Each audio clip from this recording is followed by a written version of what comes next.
Okay. Hello. Oh, wait. There we go. So, hello, and welcome to... Well, welcome... Well, I guess welcome back. It's been like almost 2 months since I last played Final Fantasy II. I do not remember where I was in this game. I'll be honest. I'm gonna need to check to see where I was because I do not remember.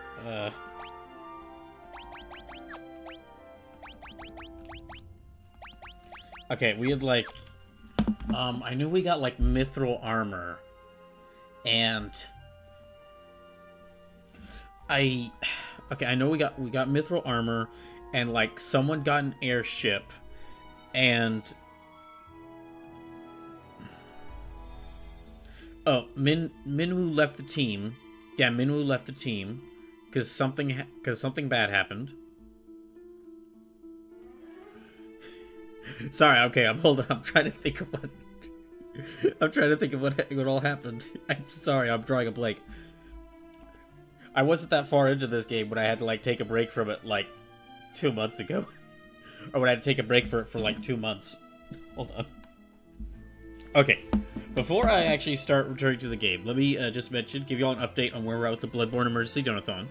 So, even though I'm not playing Bloodborne today, any and all donations made to this stream will count towards the Bloodborne Emergency Donathon. So the current amount of money that's been raised is $504.69. So, because of that, we've now passed the first 5 donation goals. We've passed half of the donation goals for the Bloodborne Emergency Donathon, and are now working our way to... So now, because of that, I'm going to be doing the Pokemon Smash or Pass stream. I'm going to draw characters suggested by y'all from chat.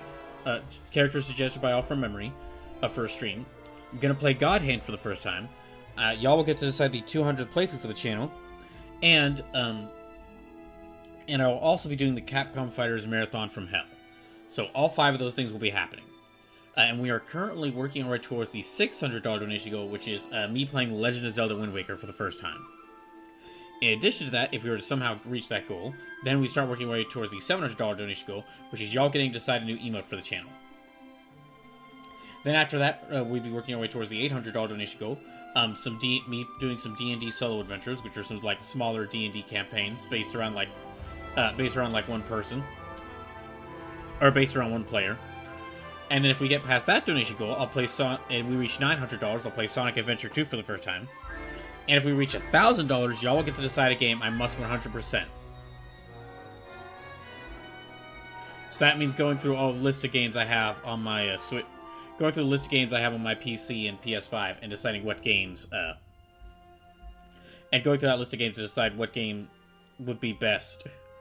What game would be best to, coming up with a list of games I'd be willing to fully play through, or to, play through until I get all the achievements or trophies, and y'all would get to decide, I then, put it to a vote, and y'all get to decide which game, would end up getting, which game I should do that for.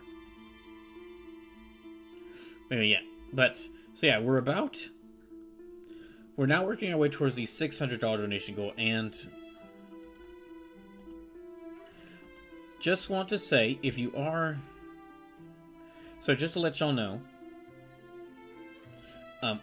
all the donation, while subs, bits, and gift subs do count towards this donation, this donathon, direct donations help out a lot more, because, I'll be able to receive, if you do donate directly, I'll receive the money you donate immediately, instead of having to wait, until at least halfway through next month to get it. So if you are able to donate, please consider doing so directly at the, the PayPal link, or donating directly to the channel, through my PayPal, which I've just posted a link to that in the Twitch chat. And I'll share,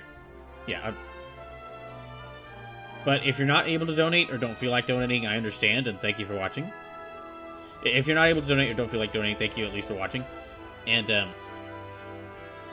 now let's continue. Let me try to remember what I was doing in Final Fantasy II. Gosh, it's been long. I mentioned this in the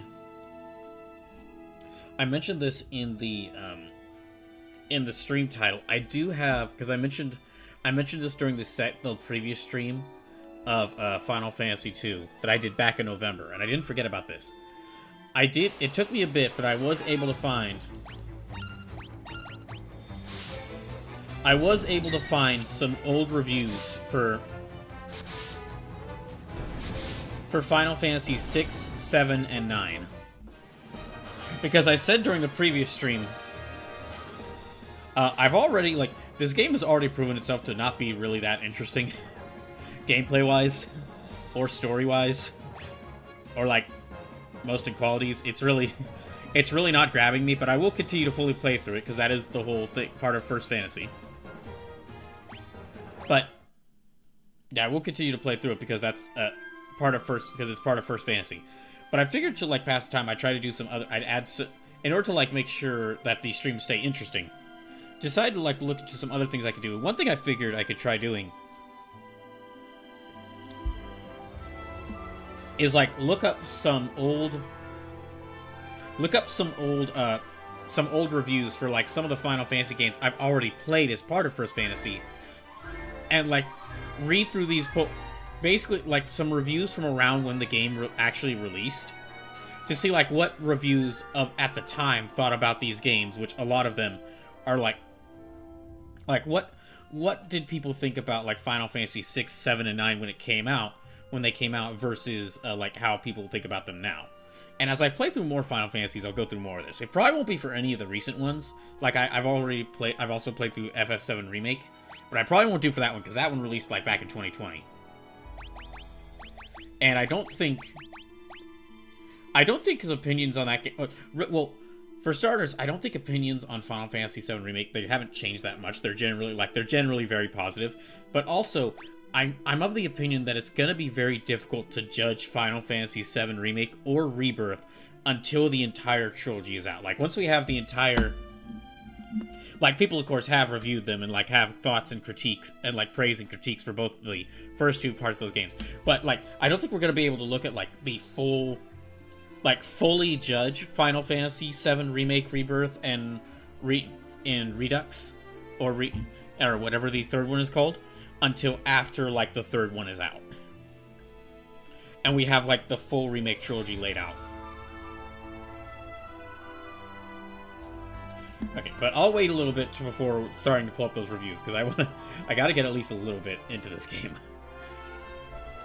Okay, there... Okay, let me go back into town and maybe ask to see, like... Go check some of the dialogue again. This will also be a good chance for me to remember how I played this game.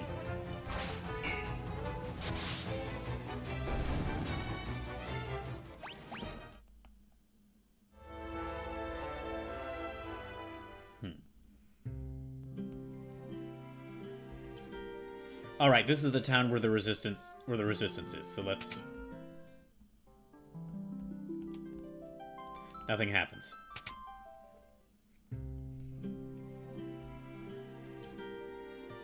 Wait, I think this is the town where the resistance is. Yeah, okay, it is. There we are.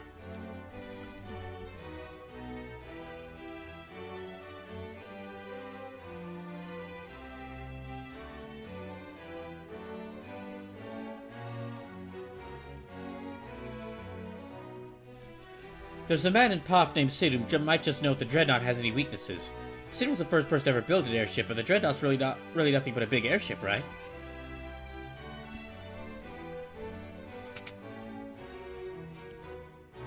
Let me try talking to the princess again. My father's condition has improved a great deal thanks to Minwu. Sunfire is the crest of the kingdom of Kashan. Its flame still burns on the ground floor of Kashan Keep.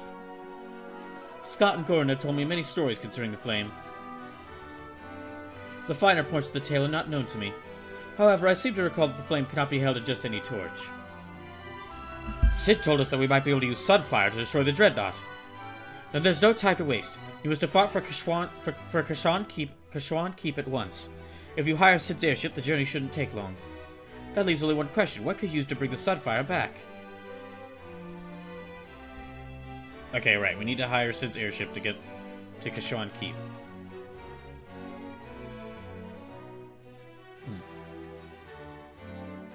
Okay.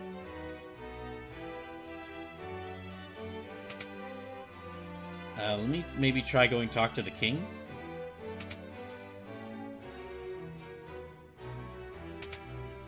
Let me try going and talk to the king. Okay. Oh, there's Minwoo. The king's illness goes far beyond the physical. There's little I can do. Every 3 years, they celebrate a festival of the flame in Kashan. During the festival, the Sunfire is moved to Eagle's Torch while its brazier is cleansed. The Dreadnought is a massive airship. It is likely they both function on the same principle. Sid gave up all he had for his airship. His rank, his honor, his family, everything. So many perished in the Dreadnought's attack. Perhaps it would be best if we surrendered. Perhaps it would be best if we surrendered to the Empire.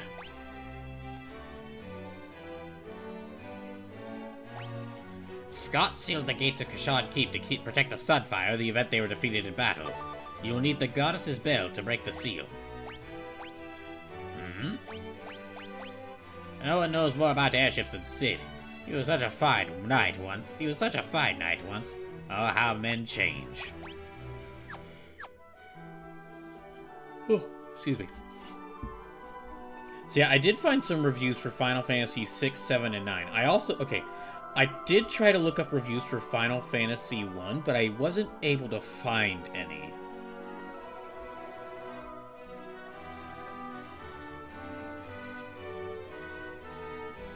Yeah, I wasn't able to find any.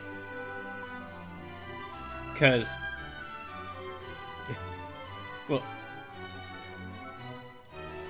I just wasn't able to find any. I think it's because, like, I experienced this same issue with Final Fantasy VI, in that I was able to find some reviews of Final Fantasy VI, but they were all in magazine form, and I basically had to pull up, like, old, like internet archives of old gaming magazines in order to find reviews of Final Fantasy VI. Reason being, like, it's a little that's probably the reason why I wasn't able to find any, like, Final Fantasy 1 reviews. Although I'll still keep looking, because I would be interested to see, like, what people actually thought of Final Fantasy 1 when it released. If there were any, like, gaming reviews at around the time Final Fantasy 1 released, there might not have been.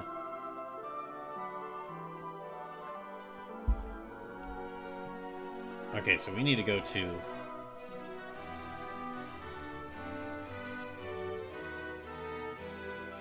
Well, we got the text for Goddess's Bell. Let me... Key terms. No. Okay, Goddess's Bell isn't here. Maybe I can ask her about the Goddess Bell?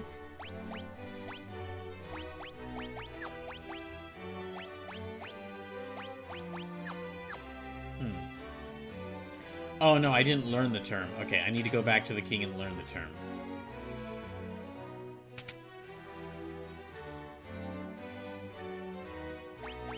Sunfire. There we go.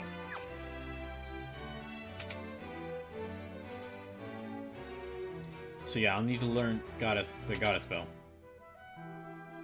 Or I'll need to let me try asking her about the Goddess Bell.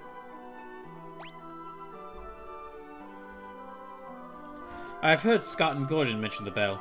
The gates of Kashan Keep open only to the voice of a Kashad or to the ringing of that bell. The bell rests deep within a cavern on the snow plains. It will not be easy to retrieve. So it is your intention to enter the snow cavern? Very well. If only Gordon were here, then there would be no need. If only Gordon were here, then there would be no need for you to risk such danger. But he isn't, so you must. There's nothing I can do but pray for your success. Joseph knows the snow place like the back of his hand. You should seek his counsel. Okay, so let's try asking Joseph. Where are they at? Wait, wait, where are they at? Oh. Yeah, okay, let me go ahead and pull up a guide. Should have had this pulled up from the start, just because... Well, it is... I don't usually like using a guide when playing games like this, but sometimes with some of these like really older games, it's kind of it's almost necessary. Okay, so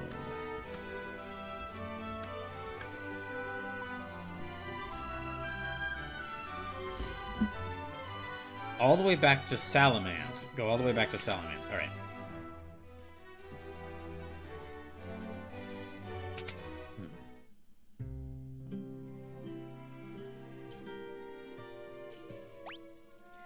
I should probably have my group heal up.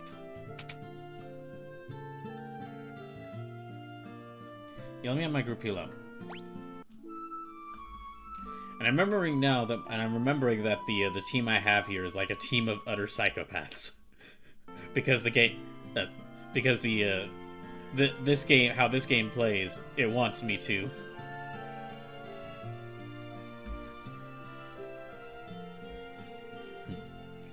This game, like, in order to increase any of your stats, you have to just, like, use the stat.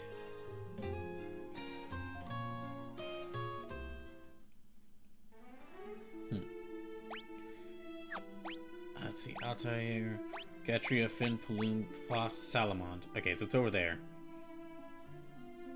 Alright. So I'll need to go back to the... Oh, dang. Alright, I need to use some of my magic again. That's right, this is how you make your magic stronger. You just keep using it.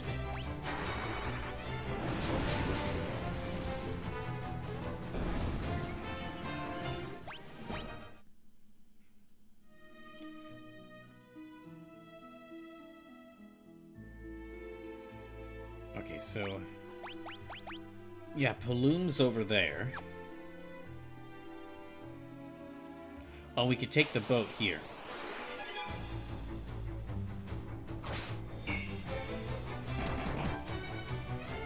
Oh, he's poisoned.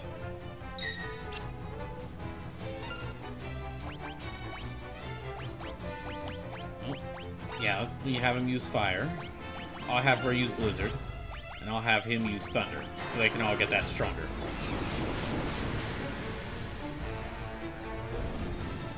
There we go.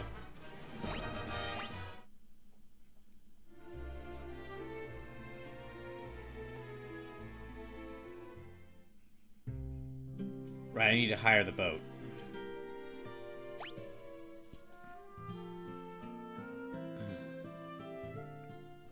Okay, next let's go... Yeah, okay. So let's take the boat.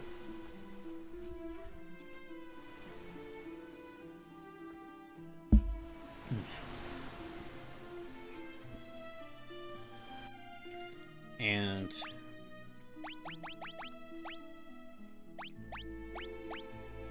I might need the airship to go to Salamand.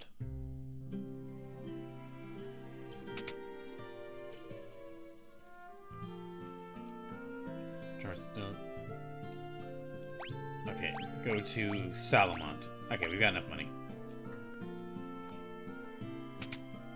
Yeah, let's go there. A lot of travel. This group has to pay a lot of travel fees.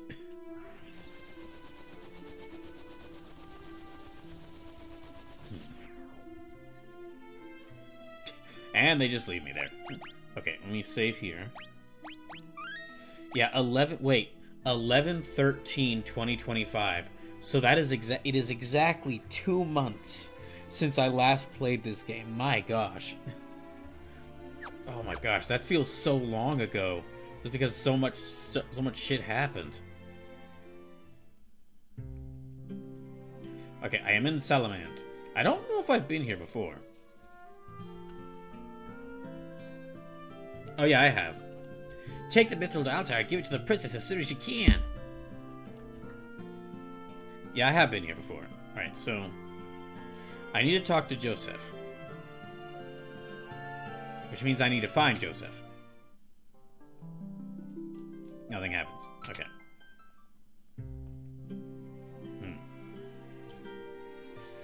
and... No, that's the end.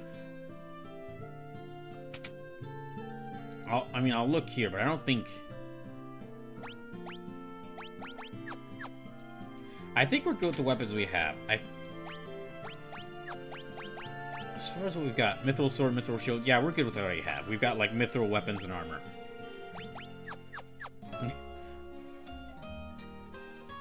Finally, I can have an entire party of just sword wielders. That actually would be a cool RPG party. Like, it wouldn't like a cool RPG party where they're all sword wielders, but they all wield like a different kind of sword. Like one's got the one's got the sword and shield, one's got the katana, one's got the great sword, one's got two swords.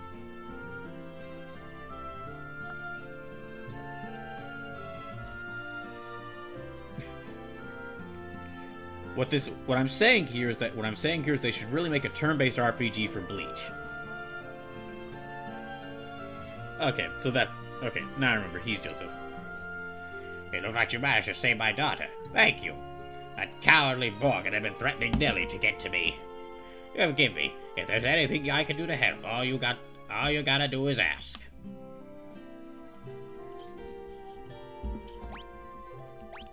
The only way to reach the snow cavern is on my snowcraft.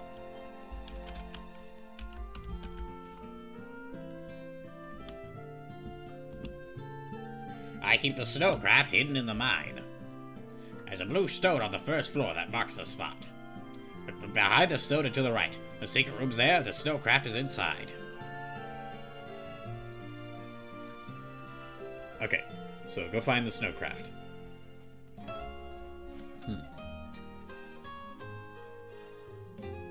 Oh. Aw, dang it. Okay, I thought he was done. I mixed up. I missed some dialogue, dang it. Hold on. I want to make up for that by pitching it out. What are we waiting for? Let's go. Oh. He's joined the party.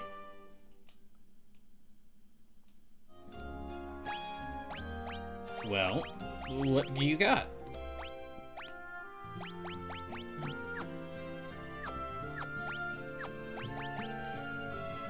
He doesn't have any... Cannot use magic.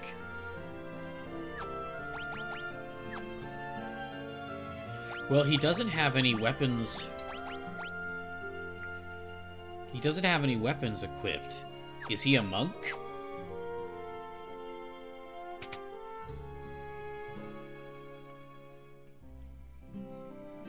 Alright, so we'll need to go... Well, first, maybe let me give him some stronger armor.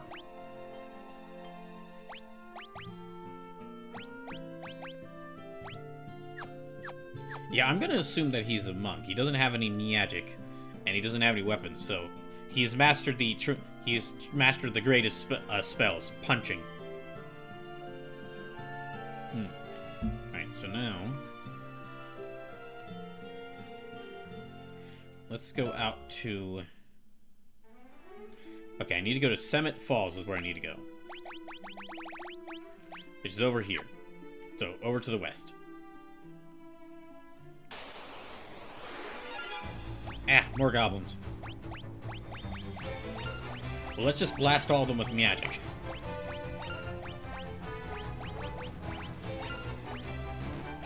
Okay, just attack.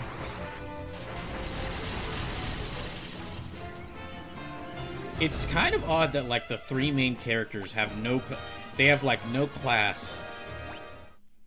They have, like, no class and can learn all abilities, but the characters who join your party, who are, like, more experienced party members, they do have a class and, like, certain limits on their abilities.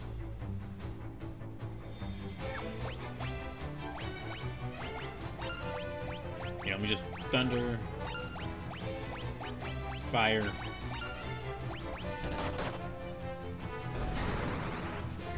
Yeah, he's strong. So yeah, he's strong. That's his thing.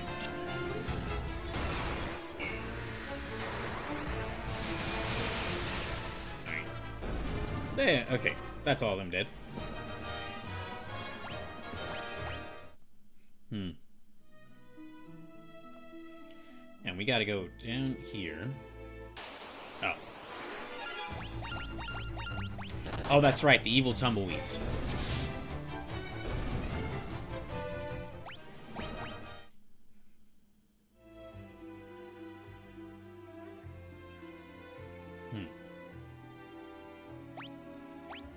Okay, Summit Falls is right there. Yeah, okay, there it is.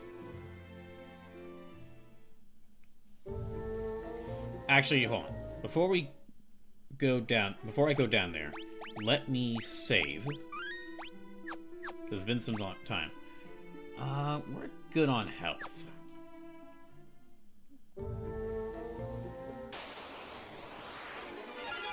And y'all need to... Let me just fight everything with my fist so we can get stronger.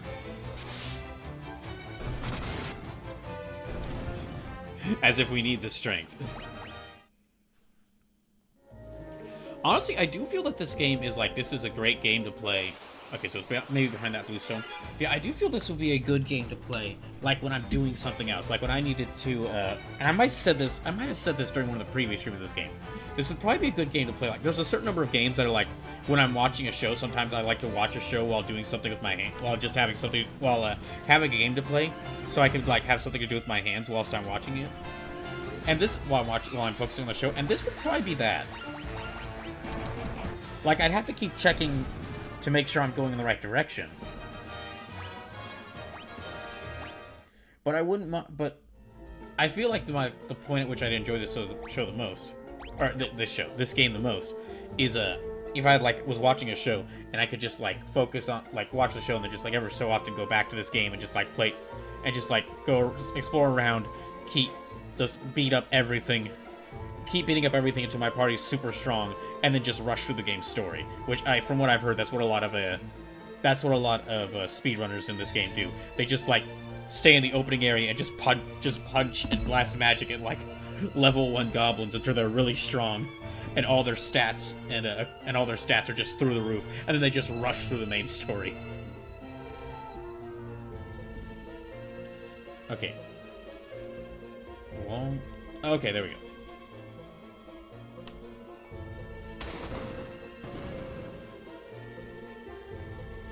Joseph turns a small rock jutting out of the wall and a passage appears. A snowcraft is in here.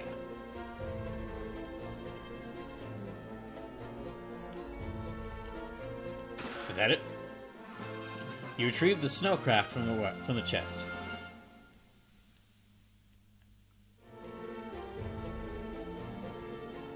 Well, okay then.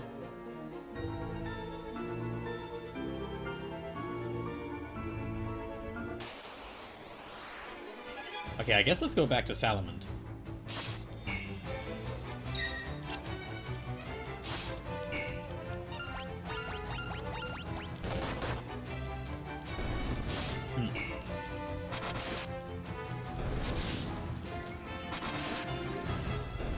Alright.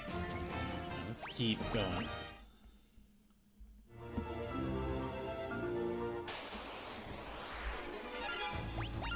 Yeah, just normal attacks. Let's see how this goes. Okay. Well, I thought it would last a little longer. I didn't even get a chance to check to see how the stream's going.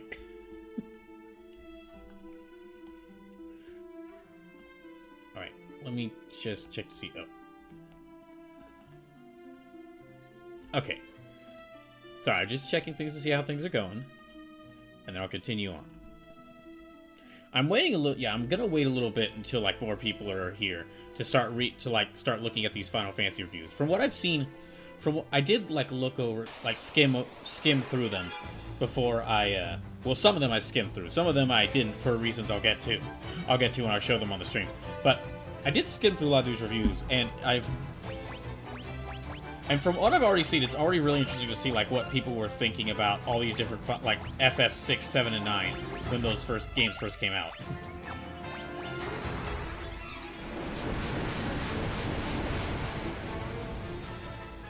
Hold on, I'm just gonna check to see.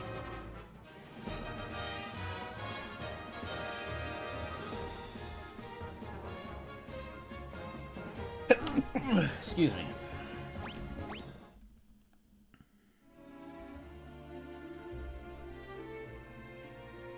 I'm gonna check to see if I can just...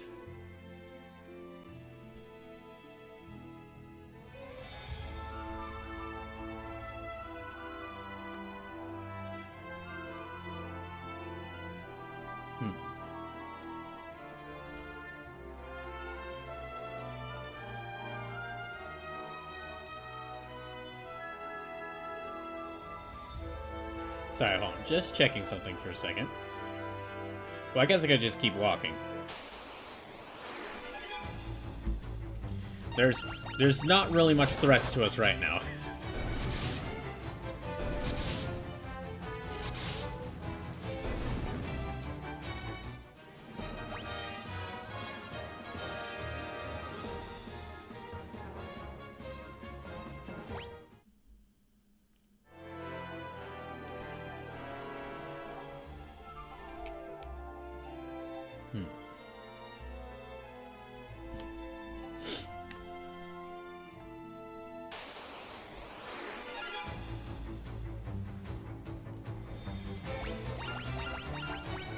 Yeah, just normal attacks again.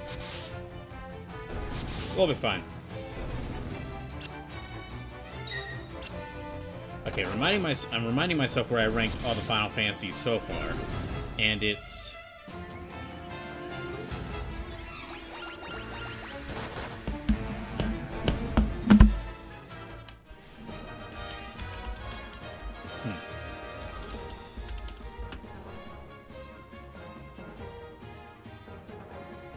just a second.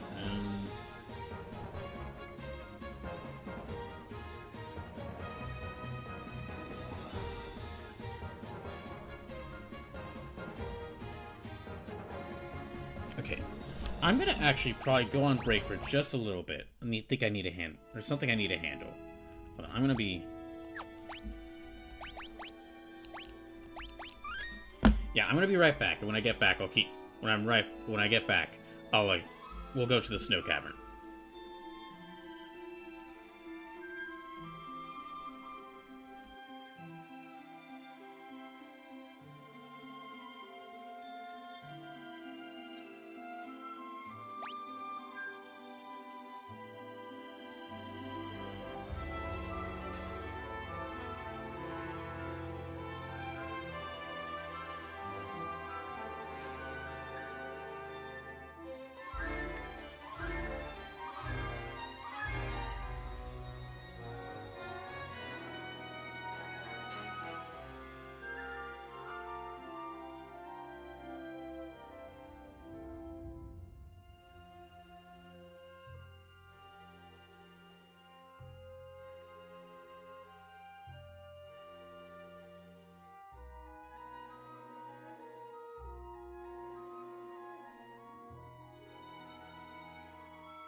Okay, sorry. Just had to handle something. And let's go to the snow cavern. I think it's up here. Oh. Well, that just leads outside. Okay, so it's clearly not there. That just leads back around.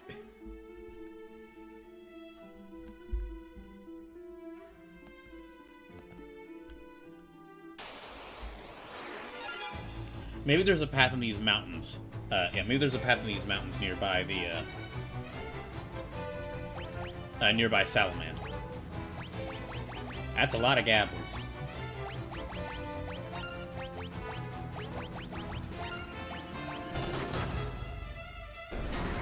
Oh, that's one of them.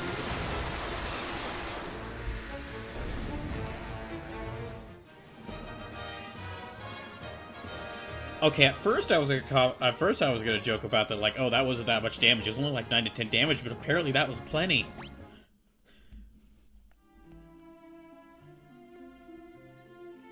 All right, let me search around this mountain range here. Maybe I'll find an entrance to the mountains.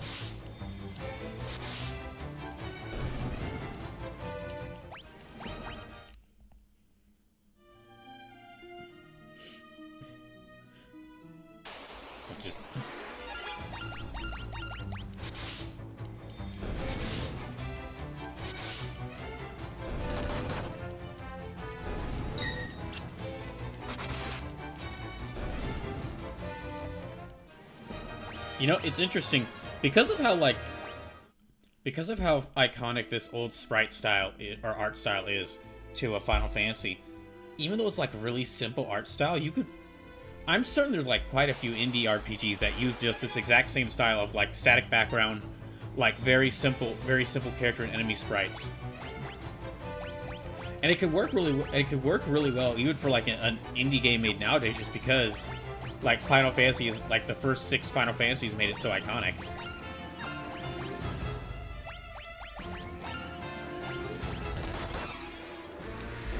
Okay, that's that one did.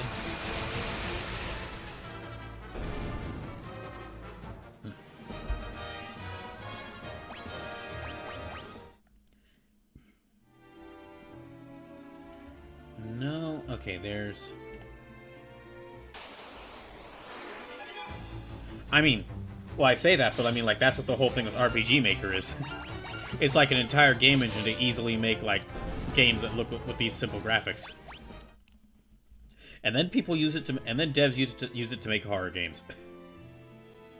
Okay, so...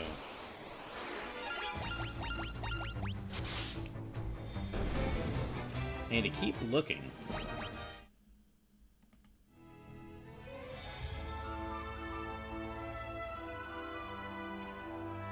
So I had that.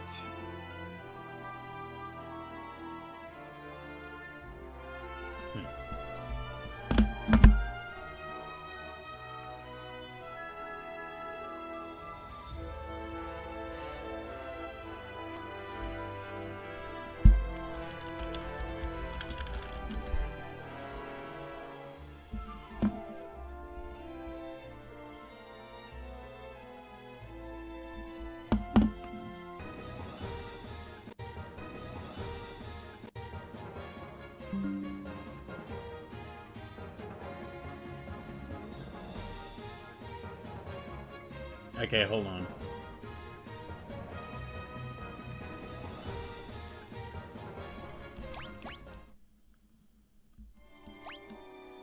Sorry, it looks like the stream just disconnected, so... Let me check to make sure that the YouTube version... Or that the YouTube... Yeah, the YouTube version is still running.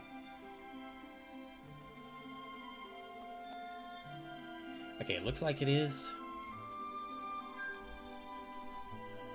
And...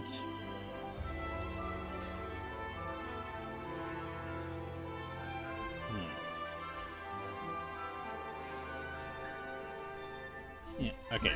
It looks like things are back to working fine. I'm not sure what happened there. My internet didn't disconnect, it just OBS disconnected. Oh, let me go check actually on Twitch itself, see. Okay, yeah, Twitch version is also running.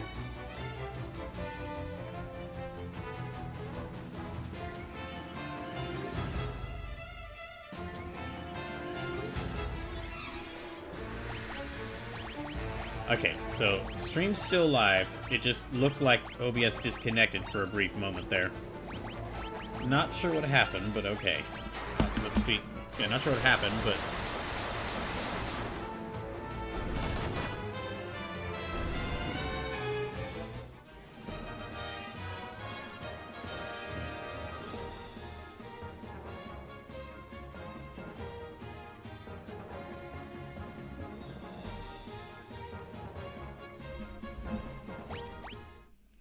Anyway, let's go keep looking for that snow cavern. So I checked to the north of Salomon. Let me try checking to... Maybe there's a path up here to the east? Oh, okay. Well, let me check to see.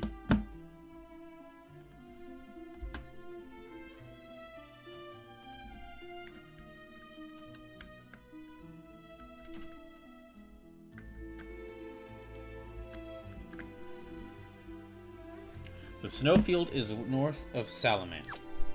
Alright, well that's where I was going. Yeah, that's where I went first. I checked by going through here.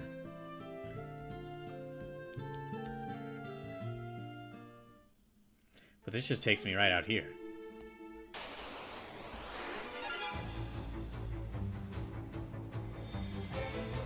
Enter the snow cavern on the east side of it. Okay. Maybe I need to move around these mountains in order to reach the snowfield.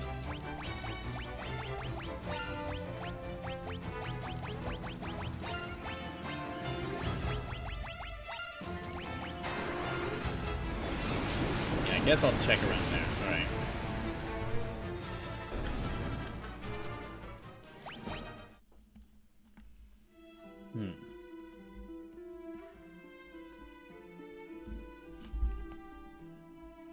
Well, I didn't find anything to the right. Maybe to the left?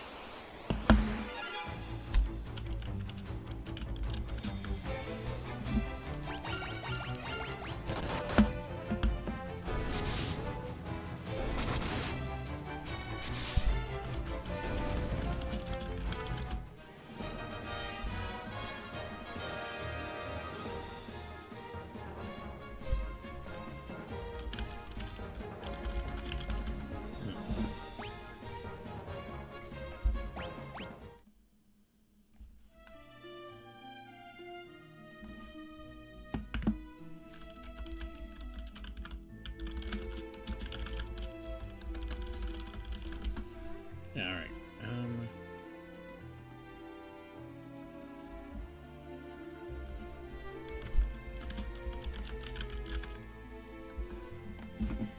I guess, yeah, let me keep looking around here.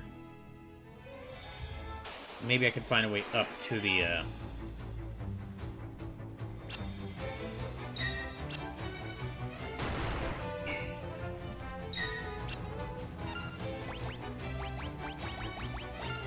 Maybe I can find a way up to the snowfield. And let's try it. Okay, there. Just attack him. Just attack him.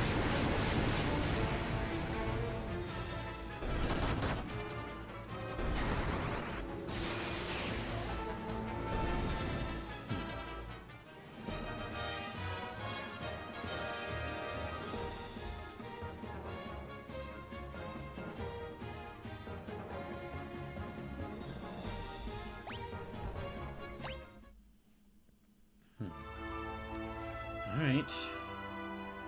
Yeah, let's try going around here, I guess. Okay, here we go. Here's the entrance to the snowfield.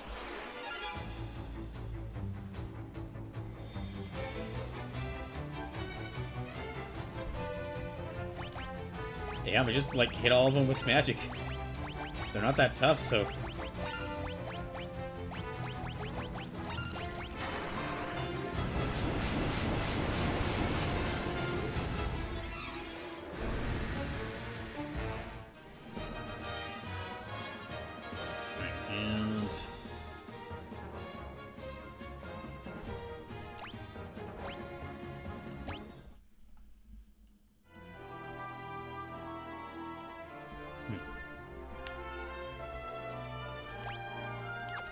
Alright, let me just save right here before we enter in there. We could use...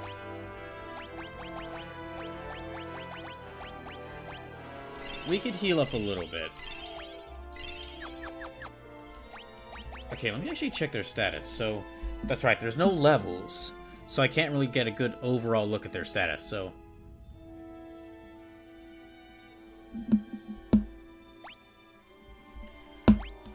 So, Furians, I'll have to check their skill levels and their stats independently. So, Furian's sword and shield skill level is 3. Maria's, like, sword skill level is 5, and her bow skill level is 3. And Guy's sword, axe, and his shield level is 3. And his fist level is 2. So Joseph's actually kind of weaker by a significant margin. Oh, okay. So we got the snowcraft.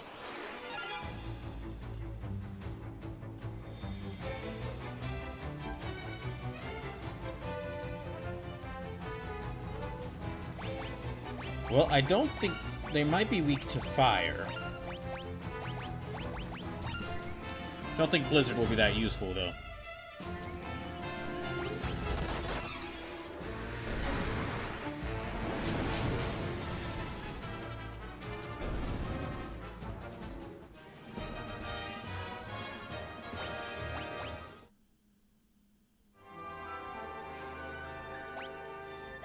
And, okay, we can't save here, so... Alright, let's go find that snow cavern.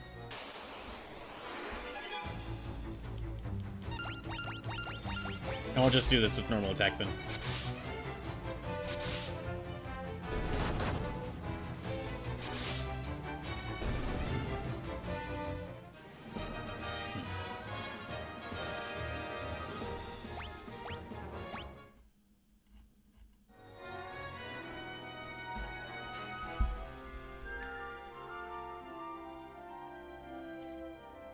Okay, not up there. I'm guessing it's to... I think it's... Guessing it's to the east.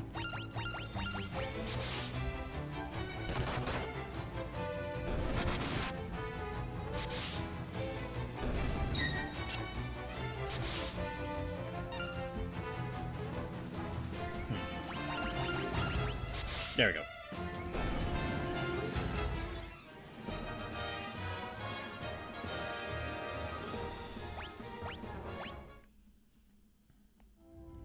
Let me check. I think I got some weapons from this, but...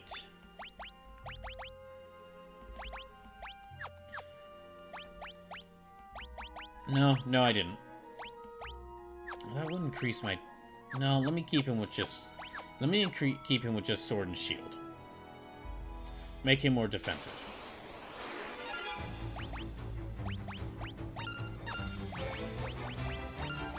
Thunder... Sure, why not Blizzard? And Fire. That might heal them. Yep, that healed them.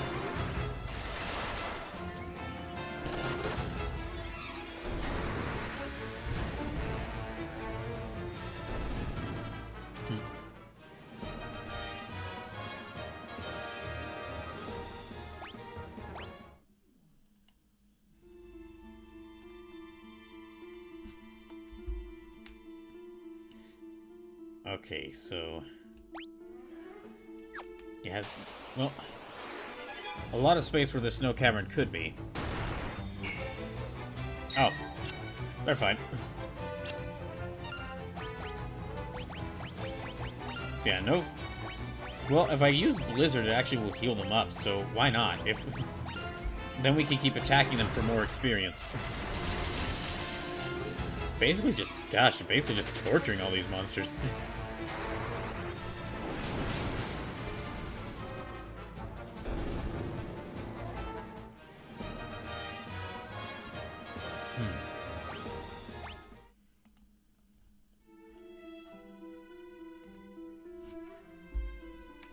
Alright.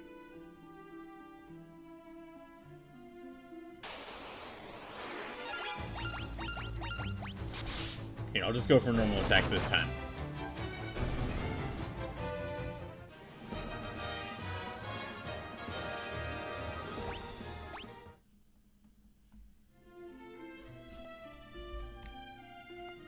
And, oh, that might be it.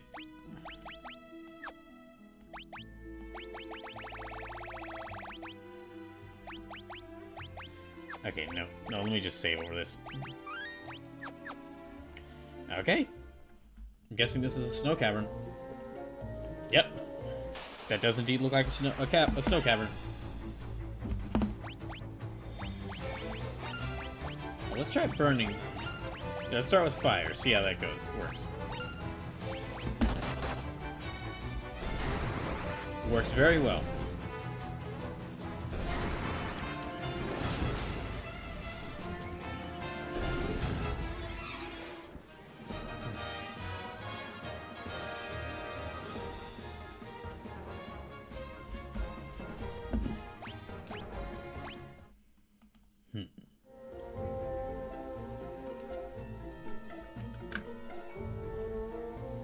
Alright, and then...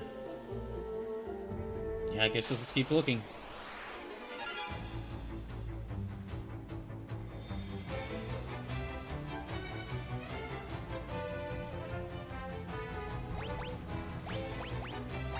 Those things are gonna explode, so I should get rid of them. Well, I'll be able to get rid of them quickly. No problem.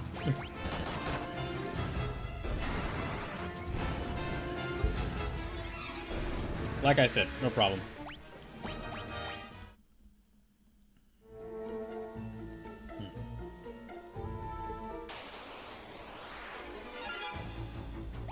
Awesome zombies. Well, let me just keep casting. Here, let's cast some cure magic on us to like, yeah, to restore cure.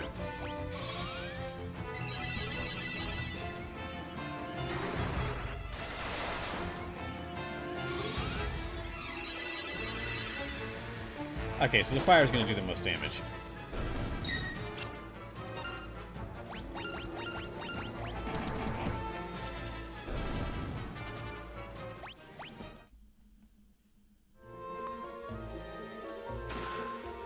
Okay, 300 gil. That's good.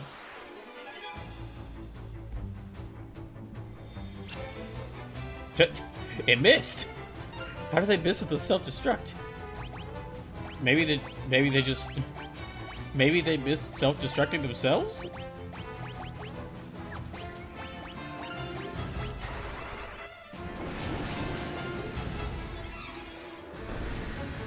Yeah, well, it doesn't matter.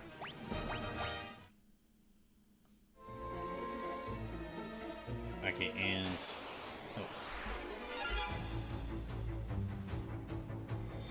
oh. I'm gonna check to see if this will work. I want to show these, like, reviews.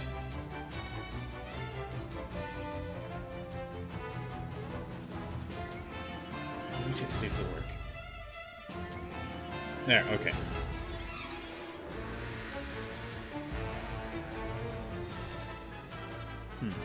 I think that one will work a little bit better. Yeah, that might work a little bit better. I don't want to cover up the whole screen, because I'll still be, when I talk about these reviews, I'll still be playing through the game, but... I at least want to show them on screen whilst I'm talking about them.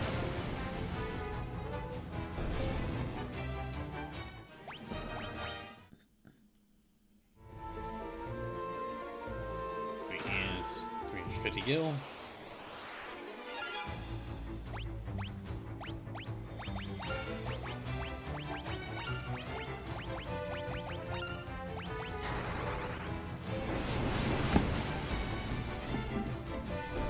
Yep, that's them dead.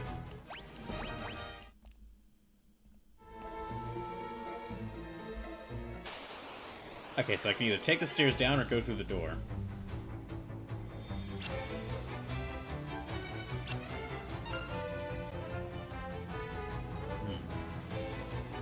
One thing I might do during this stream, I've been meaning to go back over that, like, thing I was doing in, like, multiple streams of, like, ranking all the PS1 and Game Boy Advance games I played as I play more of those on stream. But when I lost my previous computer, I lost the list I had. Yeah, when I lost my previous computer, I lost the list I had, so I basically need to go back over and redo those lists.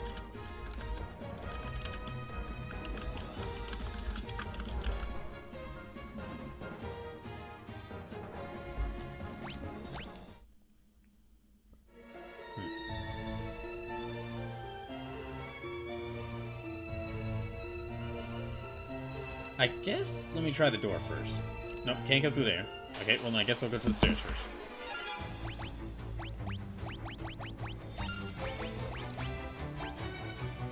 Sure, warm me up, yeah. Get everybody up, and then... Just try using Thunder. Thunder won't do as much damage, but... Oh, never mind, it does. Okay. I thought Thunder wouldn't do as much damage, but it would give it time to where that other person could cast healing and, like, could make their healing better. Okay, then. Alright.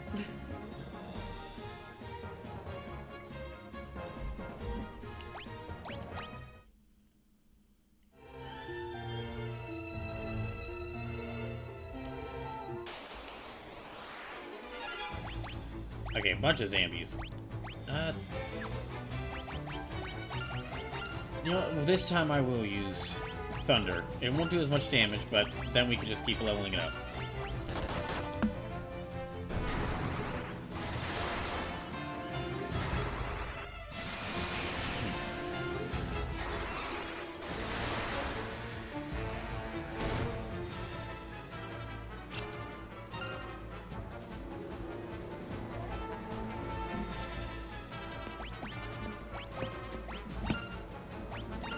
And here, I'll do normal attacks here.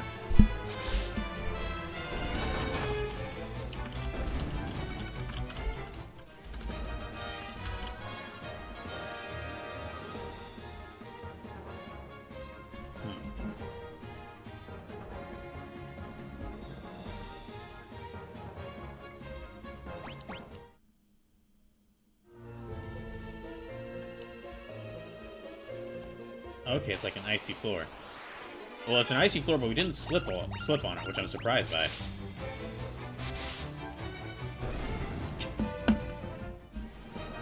I tried doing normal attacks because I thought that maybe that would be like a more difficult enemy because it was just one of them, but no.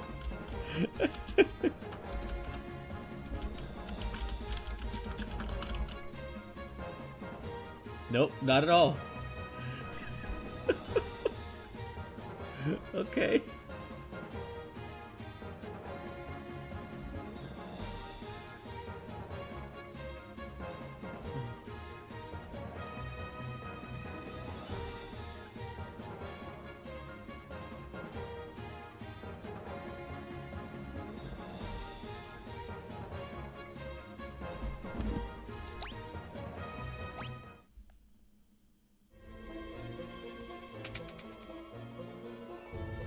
Huh. Nothing here. Okay, there's 3 of them now. Maybe this will be more of a challenge. Probably shouldn't use... Yeah, still won't... Should not use, ice magic.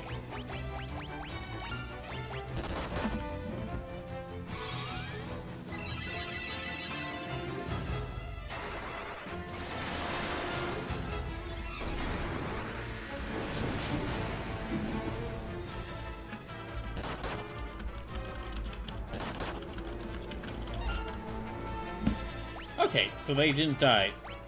So they didn't die immediately from that. So we could be... So this might actually give me a little bit more of a challenge. I say before I, like, can't have 3 characters cast Fire 3 on them.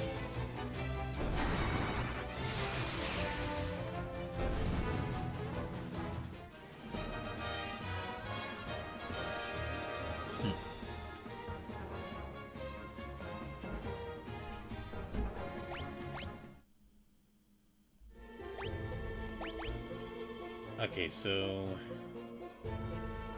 we're fine. I think we're fine.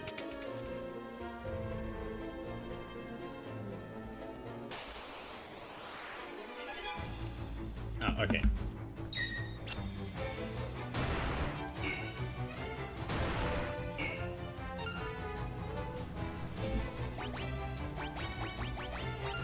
Attack them.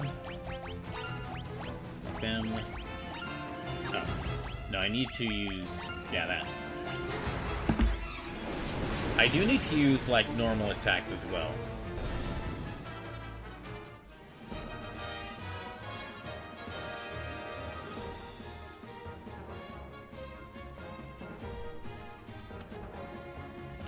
Alright. So, well, I'm just gonna check.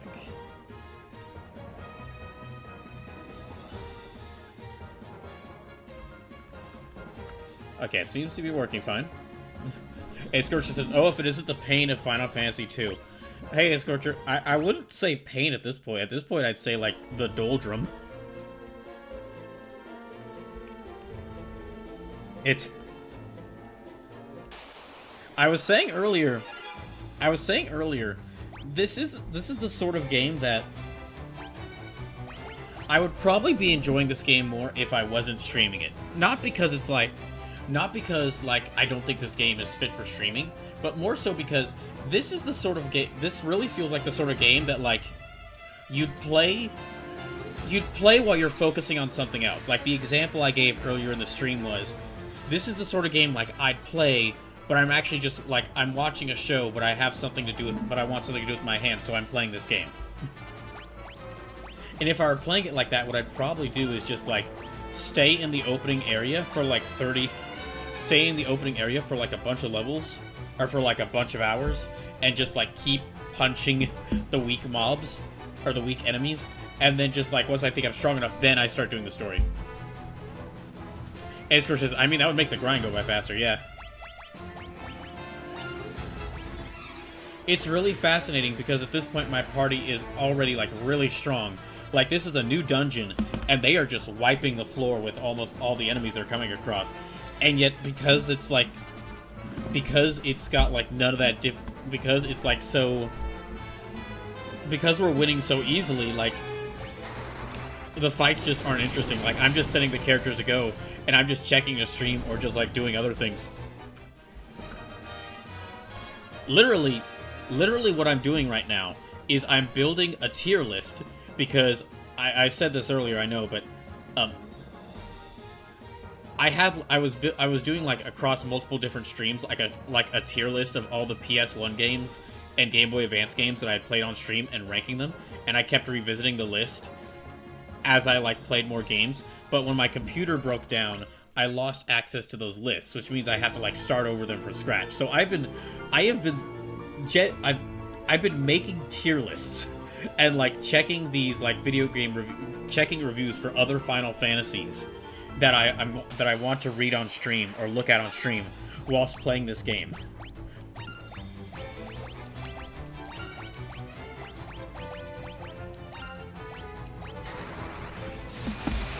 In a way, this is a very casual Final Fantasy, which I can see, like, how that would have, like... I can see, like, why that would have its fans. Or, like, why someone would like that. Like, a very casual Final Fantasy that's really... You play the game while you're focusing on something else. But, like... I mean, the whole reason I've been enjoying, like, the Final Fantasy games I've played is because, like, how serious and involved they are. Okay, let's go up here.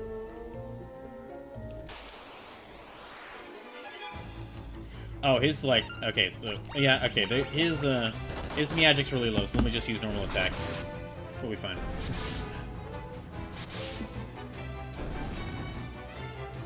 I just use normal attacks.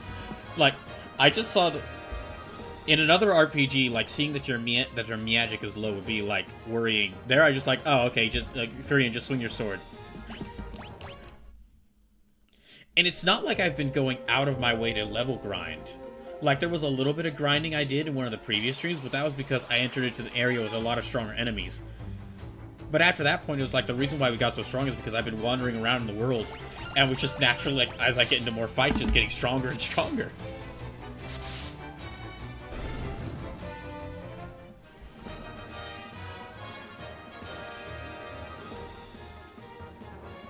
Okay, I'm gonna...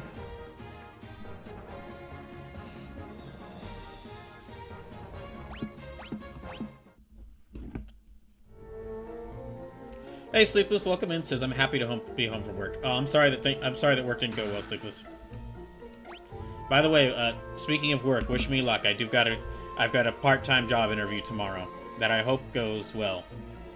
If I get it, it won't pay a lot, but it'll at least be like I can start getting some money, which would be really helpful right now. If I do get the... Now, if I do get the job, that will affect streams. I'm definitely going to be able to stream less. And because it'll be if I get the job, well, it'll be a part-time job, which will likely mean constantly shifting hours, in which case, I might have to, like, lower the number of streams I do, and I might just, like, the stream schedule might have to go back to being, like, how it was during the previous when I was working that previous part-time job I worked at, where it's just, like, the streams are changing, like, every single week. I unfortunately think that might end up being the case.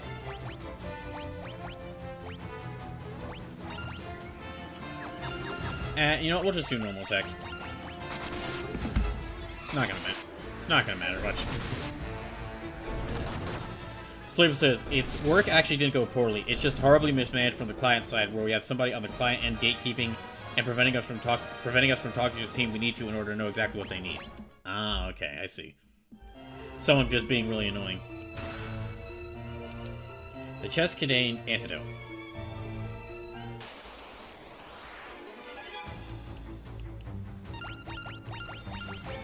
Okay. So, just want to say, before I start reading off some of these reviews for old Final Fantasy games, I just want to say, so as of thanks to some donations during yesterday's stream, we've now passed the 5th donation goal. So I'm gonna now have to do the Capcom Fighters Marathon from Hell. So we're now working our way towards the $600 donation goal. Me playing Wind Waker, The Legend of Zelda Wind Waker for the first time. So if you're able to, please consider donating, especially directly to my PayPal, because that will help me out the most. And I'll post that PayPal link in the chat again. And remember that, like, even though I'm not playing Bloodborne tonight, every dollar donated will still add a life to how many more remaining lives I have in Bloodborne. And it will count towards this donation goal. It will count towards the donation goals. We're currently at $504.69 donated. So we're about $96 away from the next donation goal. Okay, I'll start casting fire on all these guys.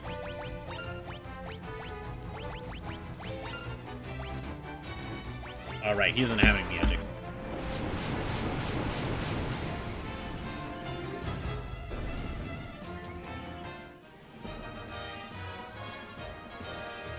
See if I can find...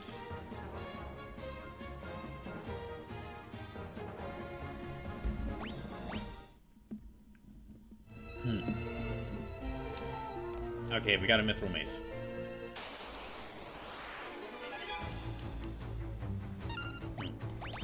Yeah, normal attacks ought to be good. So...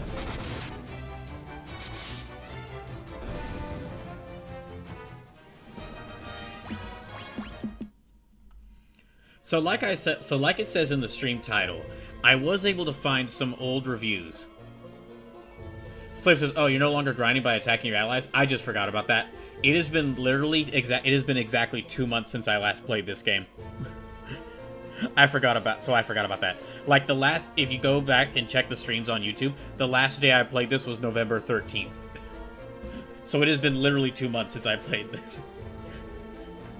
And it's really just due to, like, the computer problems and, like, me having to catch up because of the computer problems. Now the monster's just like, oh shoot, let's just get the heck out of here. Listen, no, honestly, I get why the monster does it. When you and your squad of 3 ice demons pull up to a bunch of group of weirdos, and then one of the weirdos just, like, lunges forward and just punches your buddy into dust just punches your buddy into dust, you're just gonna go like, you do you, peace, back out, we're backing out.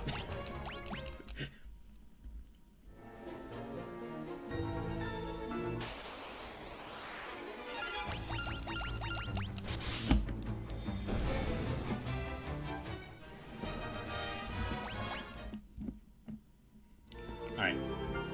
Let me see where I can go around here. Yeah, so I mentioned during the previous stream of Final Fantasy II that because of, you know, how overall not really interesting this game is, I try to look up some old reviews of older Final Fantasy games. Some of the games I've already played for First Fantasy to play on stream. And I did find some. But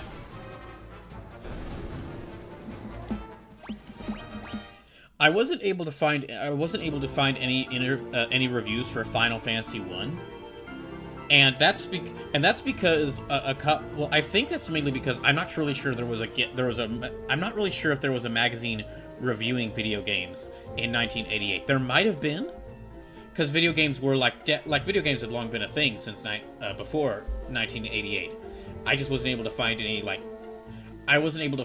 good basically for reviews for games before 95 or 95 or 96. I had to resort to looking up archives of old gaming magazines. Oh, he's got no magic. Okay.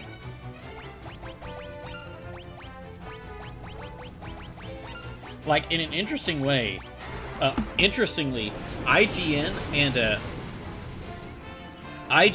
GameSpot were actually really helpful for this. For finding old reviews, because they have archived their original reviews of a bunch of older games, and they IGN and GameSpot started in 96. So you could go back and read. Now you could go back and read their original reviews from all the way back then. Now, some of the things they say in those reviews are really doubt their criticisms of the game, or really doubt how much they played the game, or if they really even knew what they were playing. But that's part of the reason I wanted to do this, to see what was the attitude of reviewers who were playing the. What was the attitude of reviewers who were playing these games around the time these games originally came out?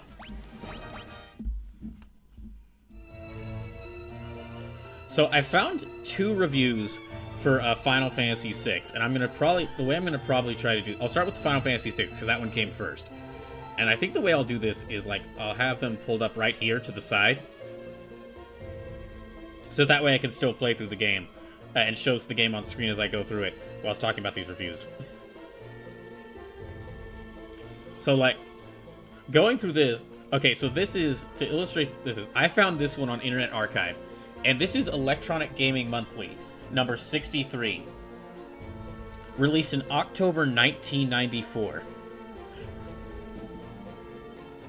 And includes such games that, and you can tell how old this is just looking at this. This is from, I think part of the reason why I didn't realize this until I started looking up I found some reviews, but I realized part of the reason I was probably having difficulty finding reviews for Final Fantasy VI was because at the time the game released as Final Fantasy III. But yeah, you can see you can see them mentioned Samurai Showdown, King of Fighters 94, Samurai Showdown 3DO, Shaq Fu. But going down. And also I passed it, but yeah, I know that there are people who have nostalgia for, these old gaming magazines, but there are some times where I'm with some of the advertisements, I'm like, what are we doing here?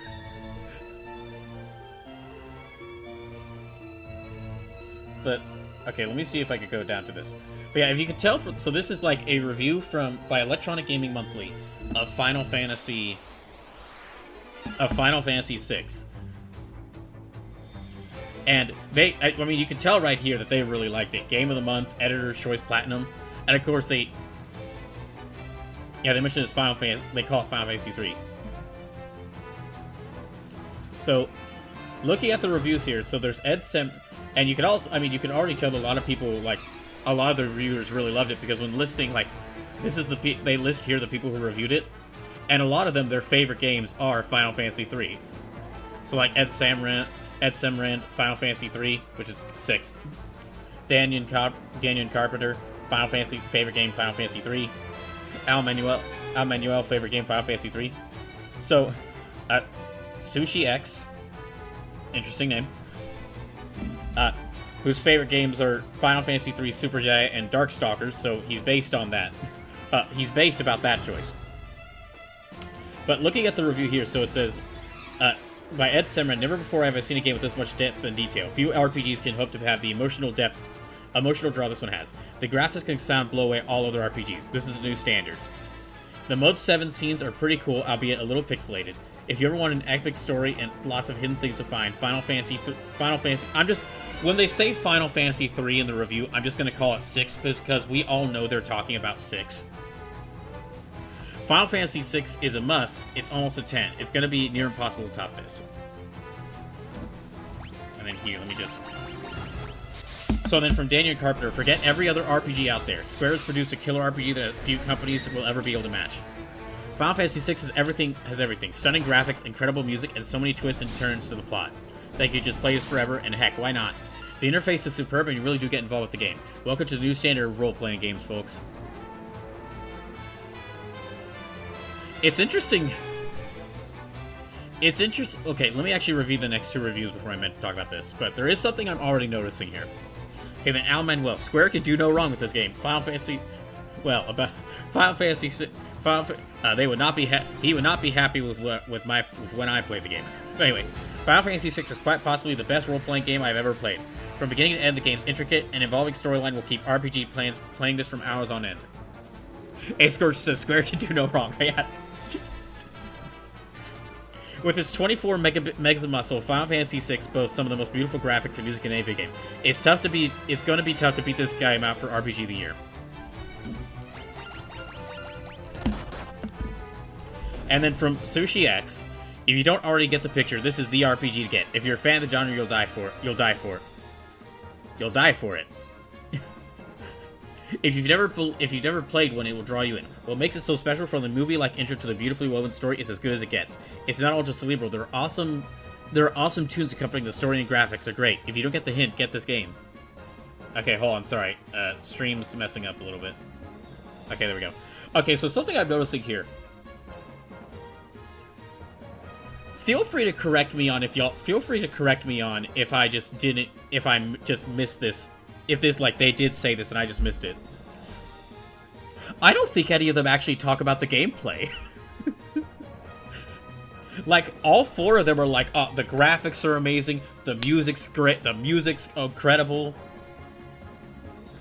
But none of them actually talk about, like, the gameplay. They're all just talking about, like... I mean, to be fair, FF6 for the time it released was, like, a great-looking game. And it does have a lot of great music. Even someone like me who doesn't think it's a masterpiece, but still thinks it's pretty good, will admit it's got amazing music and it does look good. And overall, most of my problems with the game come down to the gameplay, or issues I have with some of the gameplay. A-Score says, I don't think so. Yeah, so it's interesting. It's interesting that, like, reading this kind of reads like these are guys who, like, I don't want to make any presumptions, but I'm basing this off of what I'm seeing. But it feels like these guys don't. It feels like these guys are like. It feels like these guys are a motive of like, this is the best. You don't need anything else.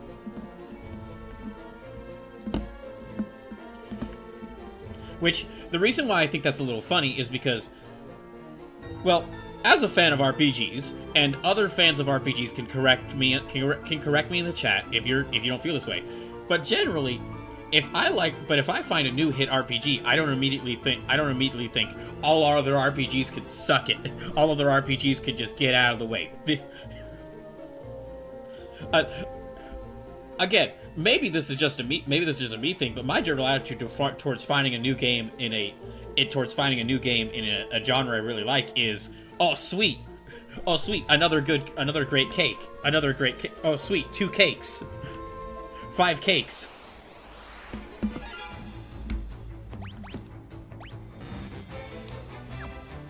Sleep says, have you seen the internet in lieu of Persona 5 or Expedition 33?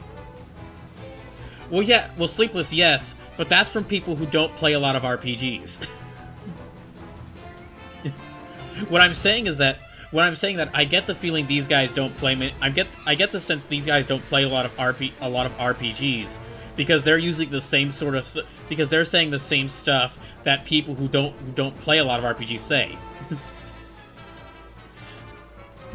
Like, all the people I know who, and myself included, who see Expedition 33 are like, sweet, another RPG. We'll add it to the giant list of games, or giant list of RPGs I want to get to. A-Scorcher says, Sam, like, it could be a great RPG, but that doesn't make it better than every other RPG I played. Sleep says, hell, OG FF7? Oh, we're gonna get to the original FF7 reviews. I found some of those as well. Yeah, we're gonna get to the original FF7 reviews. I found some of those as well.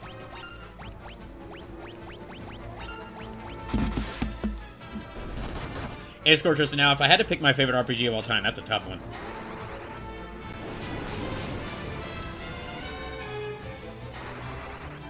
So yeah, that was the first one of these. This was the first one of these I found. And also, I mean, okay, I was just saying that, like, it doesn't sound like these guys actually play a lot of RPGs. Well, I don't even have to really say that. We could just go up here. Like, okay, I'm not sure how clearly this shows, but in the upper corner, in the upper right corner of this article, it says like all the games that this group has reviewed. And it's Earthworm Jim, Final Fantasy VI, Crazy Chase, Wild Guns, oh sweet, Wild Guns, Maximum Carnage, Vortex, Mortal Kombat 2, Super Return of the Jedi, Samurai Showdown, Tetris 2, Virtual Bart, Sparkster, Demon's Crest, Bonkers, Little Devil, Axis and Allies, Star Control 2, Wolfenstein 3D, Aggressive Dark Combat, Bubble Bobble, Panic Balls, Contra Hardcore, Beavis and Butthead, Lethal Enforcers 2. So yeah, these are definitely... So yeah, these are definitely... These guys... Yeah, this is really the only RPG these guys have reviewed. And I'm not trying to say that, like... I'm not trying to say that, like, oh, these guys have never played any RPG. I can't trust their opinion on this game. I'm more so as, like, it's something I'm noticing because they haven't played a lot of other RPG. It's something that I'm guessing here is because they haven't played a lot of RPGs, they're really, like, talking more about this game as far as, like, its graphics and music, as far as, like, the gameplay. And they're basically, like, the way they're talking about it is like, all other games of this genre can stuff it. This one's got the best graphics. It's the best. Although that was kind of, I mean, that was the thing at the time, was like a big, like, graphics, or like, people saying, like, this console was better than the other just due to, like, how graphically it looked. Just how it looked graphically. Okay, it looks like the stream is really messing up. Hold on, I need to... Sorry, I need to check the stream again. It looks like it's really messing up.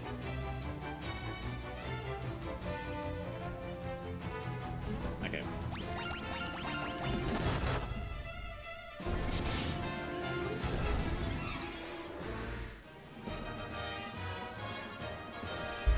Sleepless says, to be fair, Final Fantasy has kind of always been pushing graphics on consoles. We're gonna get to the Final Fantasy VII reviews.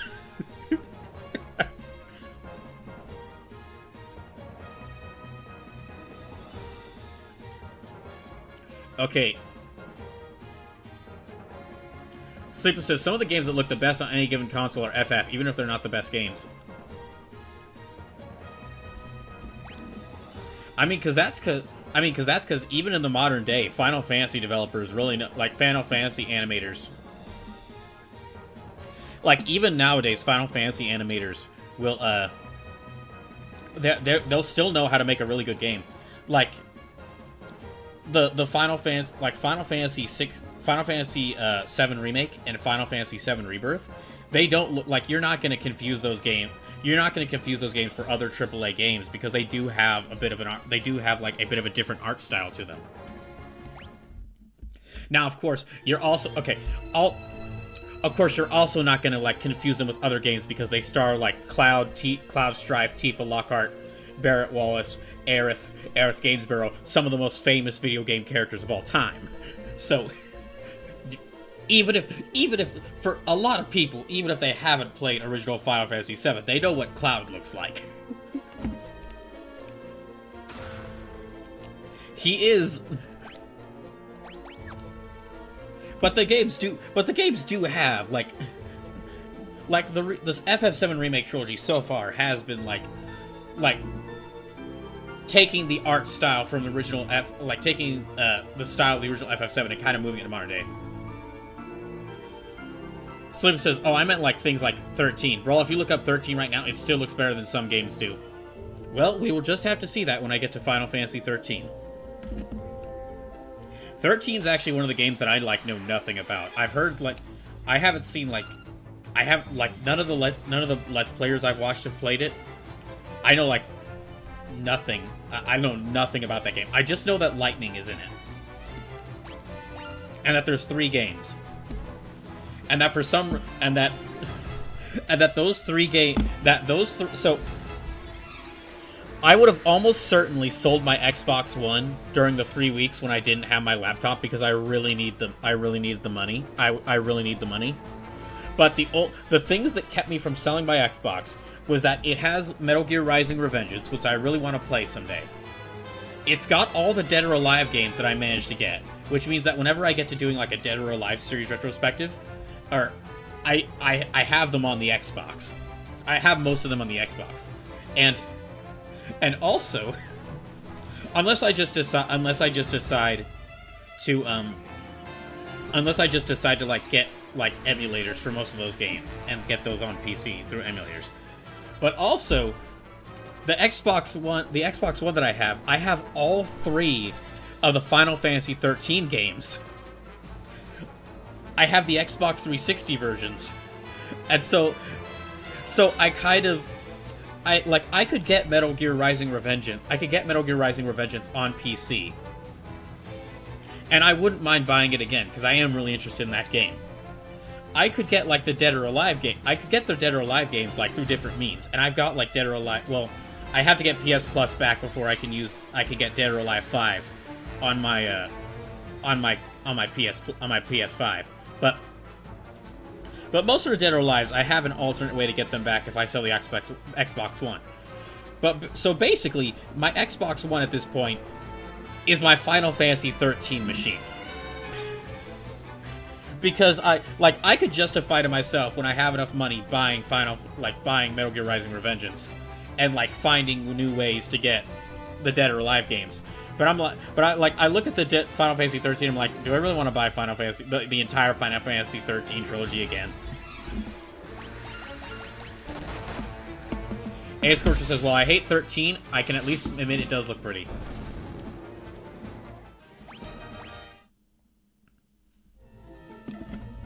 See, the thing is, so even though I haven't played 13, the thing is, I can at least guess that's not going to be one of my favorite games, or I can at least guess that's not going to be one of my favorite games, just because I see no one talk about that. I see no one talk about the characters from that game.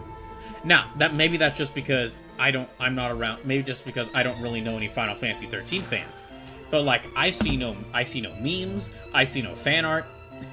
I see no fan art of a specific nature, or I see no fan art of a specific nature. I see like nothing about Final Fantasy 13. Like, the way I know about, like, even before playing Final Fantasy 7 or 9, I knew about a lot of the characters because I would see memes or, like, fan art of the different characters. Alright. No magic. Sleep says, it's Zek's favorite Final Fantasy.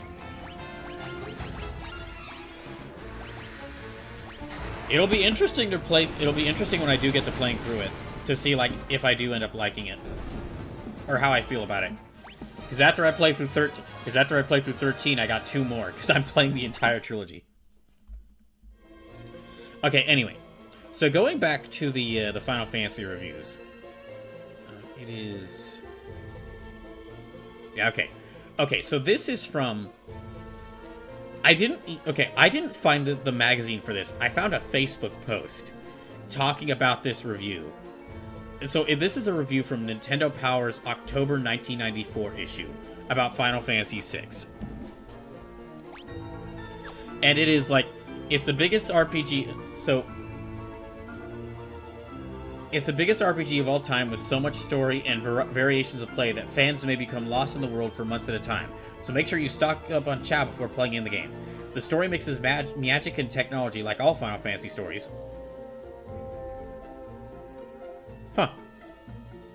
I guess at least, well, the only Final Fantasy I played from before 6 is 1, which I guess is true for that one. But I thought one of the big things, I haven't played, well, I'm playing through 2 right now, but I haven't played 3, 4, and 5 yet. But I thought kind of like the big thing for 6 was that it was like, it had a big mixing of magic and technology.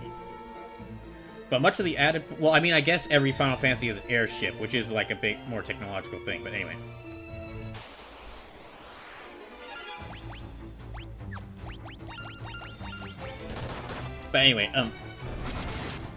But much of the added punch comes from greatly improved graphics and sound. Parties of up to 4 characters must foil the Empire. Not a particularly inventive plot.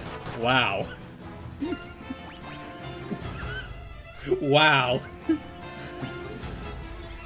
I don't know who wrote this review, but this person really came out here and said, like, wow, Final Fantasy VI, not really a creative plot there. Fighting an empire? Jeez, who's seen that before? Everyone's seen that before. But there are countless twists and turns along the way. I thought you said it wasn't an inventive plot. I thought you said it was an inventive plot, Nintendo Power 1994 review of Final Fantasy VI. Another major bonus for RPG fanatics are the many side trips that can be taken. Many of these sequences won't help you win the game directly, but they expand the play and the world to a whole new dimension. Due to the size of this monster pack, Power is dedicating 3 in-depth reviews, plus a player's guide available separately at your video game retailer for the best coverage available.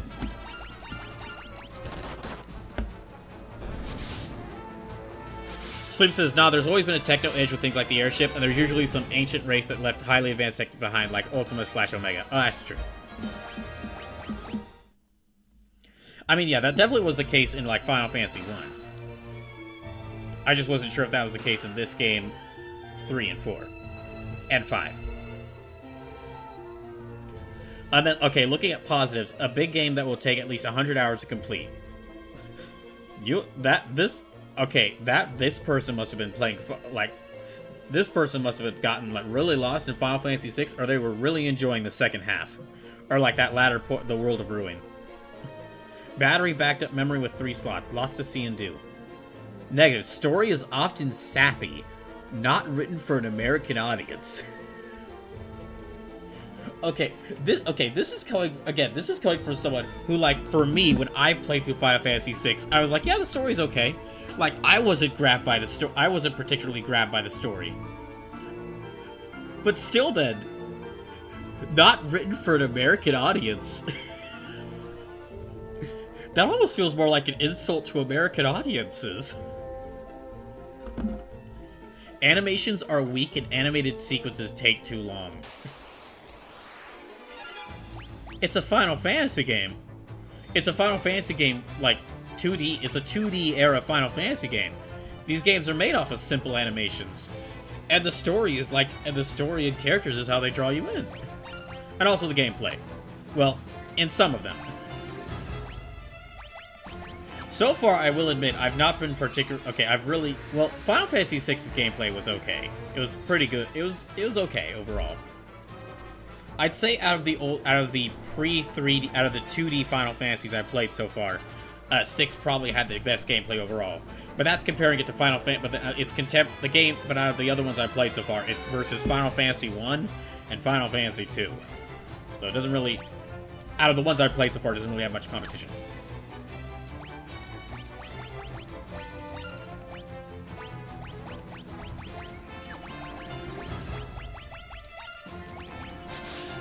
Alright, Scorcher says sappy. That's what I'm thinking too. Sleep says it's less pronounced than 2, if I remember correctly, but 4 and 5 for sure have it. 3, I don't think had too much with this, but I think it was all localized to 1, 2 dungeons. So this is kind of like the opposite sort of review of like the Electronic Gaming Monthly review, that I was like, yeah, the story's nice, but dang, this is like they don't like all the graphics.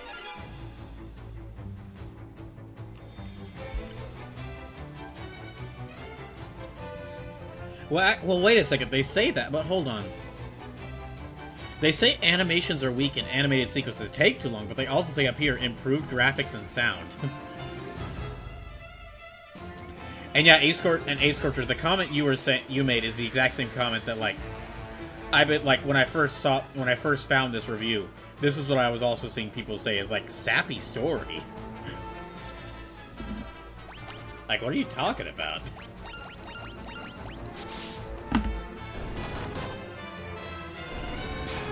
So yeah, another strange review there.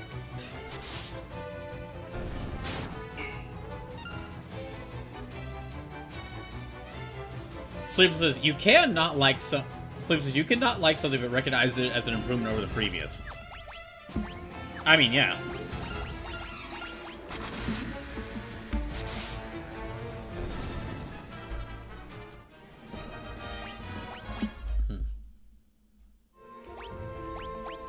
Okay, I probably need to heal everybody up. Let me just... And I don't think we have any...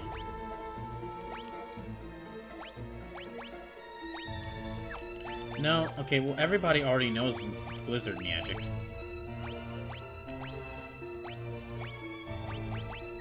Yeah, they already know Blizzard magic, so... Oh, okay.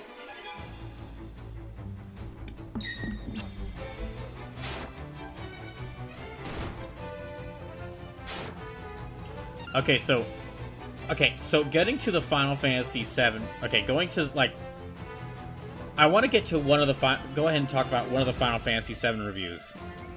Not because I want to like read it, but because I don't want to read it. I was able to find a lot more reviews for Final Fantasy VII, and a part of that is because it's Final Fantasy VII. And we'll see that when I go over some of the reviews that I have. But also it's because it exists within a... Final Fantasy VII exists within a unique part. It exists within a unique point. Where because it released in 97, it's being mentioned in like video game magazines. But also we're seeing the start of like game review sites. Like I mentioned that IGN and GameSpot do have their original reviews of those games available. They are like available as articles and you can read them. But so a lot more coverage was being given to games. So it was 97, there was more games media, yeah. But okay, so there's some things I've got to mention because there's one of these reviews that I gotta mention, but I'm not gonna go through it, and it's from like Computer and Video Games issue 192 in 1997, and that is because. Basically, seeing this review, I didn't fully read the review, and you'll see why. I'm just gonna rip off the Band-Aid and show y'all. I didn't fully read this review from Computer and Video Games issue 192 because, well, I didn't want to read it. I'm not sure how well this shows, but there is just the way that it's like it feels like I know it might feel weird to like just make fun of like this like the layout of a video game review in a magazine, but this feels like a bunch of ad blocks. And there's other things that like there's sticks and stone. Like okay, there's like sticks and stones. Sticks. Stones. It's like, what? Well, okay, so you've got, like, this group here that's, like, sticks and stones, and then it goes into, like, two smaller groups to tell you more about, like... So this is, like... Okay, actually, I am going to read this one, because the wording on this is funny. Sticks and stones. One of your primary occupations in Final Fantasy VII is surviving lots of battles, so the graphic rewards for being skilled are made to leave you gasping. Only the villages and towns are excluded from the fighting element. Even so, there are secluded areas in which danger may strike. When the enemy attacks, they do so from out of nowhere. What? Why is this called Sticks and Stones? What?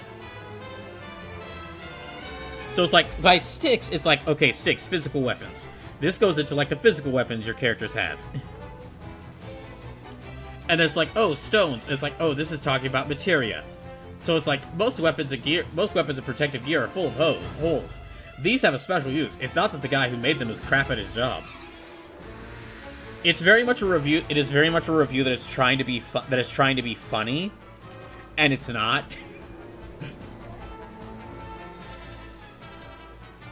Yeah, it's very much a review that's trying to be funny, and it's not.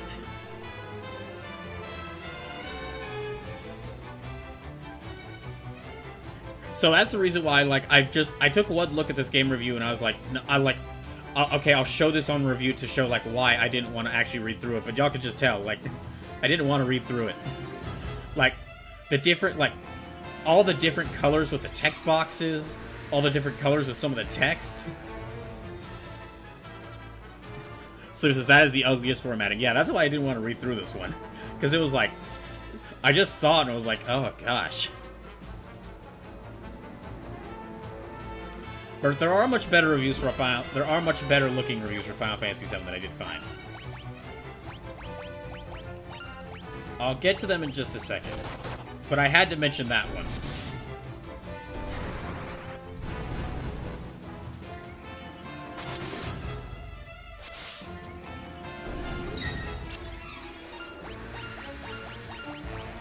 I guess just let me do that.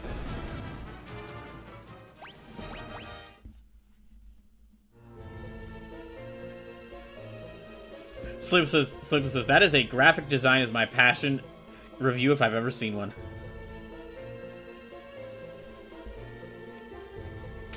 Okay, we're gonna go.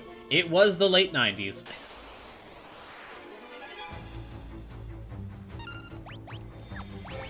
Okay, I'm gonna fight these things and I'm probably gonna take a short break.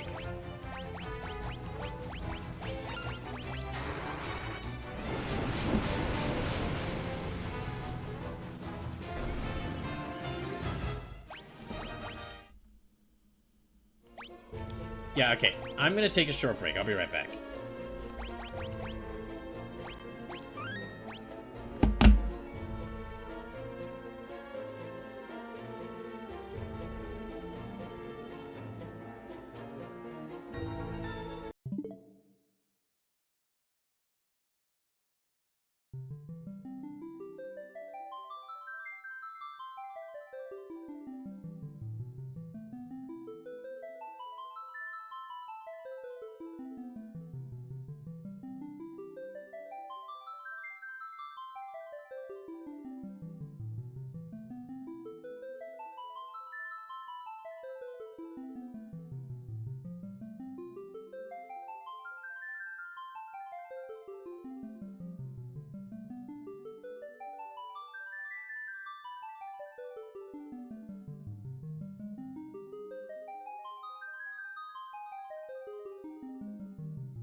Okay, let me just get back to the game. Okay, I've been running around these caverns. I should probably try and find...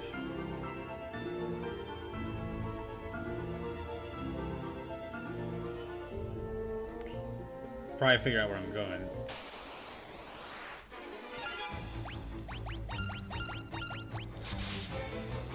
We are starting to run out of magic.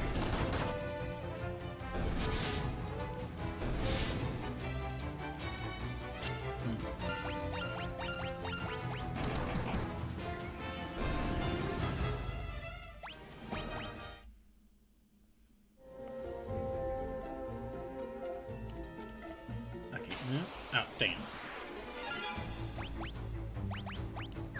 Oh, yeah, they got no magic. She's got some.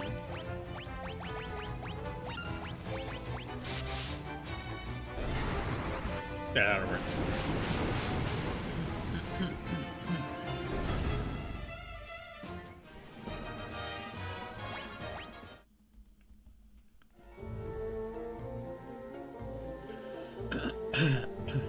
me see what reviews I had next.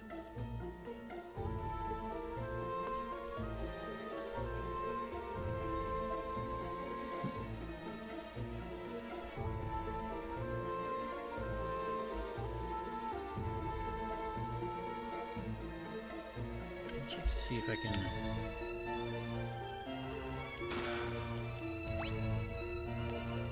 We've got all of this already.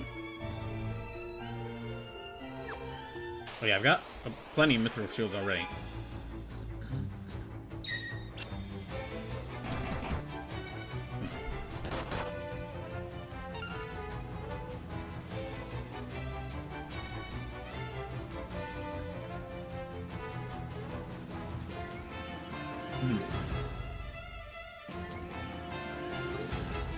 Okay, let me actually pull up one of the Final Fantasy VII reviews that I wanted to go through and look at. So this one is from this is from GameSpot, and it was released on 1997, so it's September 29th, 1997. By Greg Kasavin. And so there were... I skimmed through this review, and there were some things that stuck out to me, so I wanted to go through and fully read it. So, leading through this, never before have technology, playability, and narrative combined as well as in Final Fantasy VII.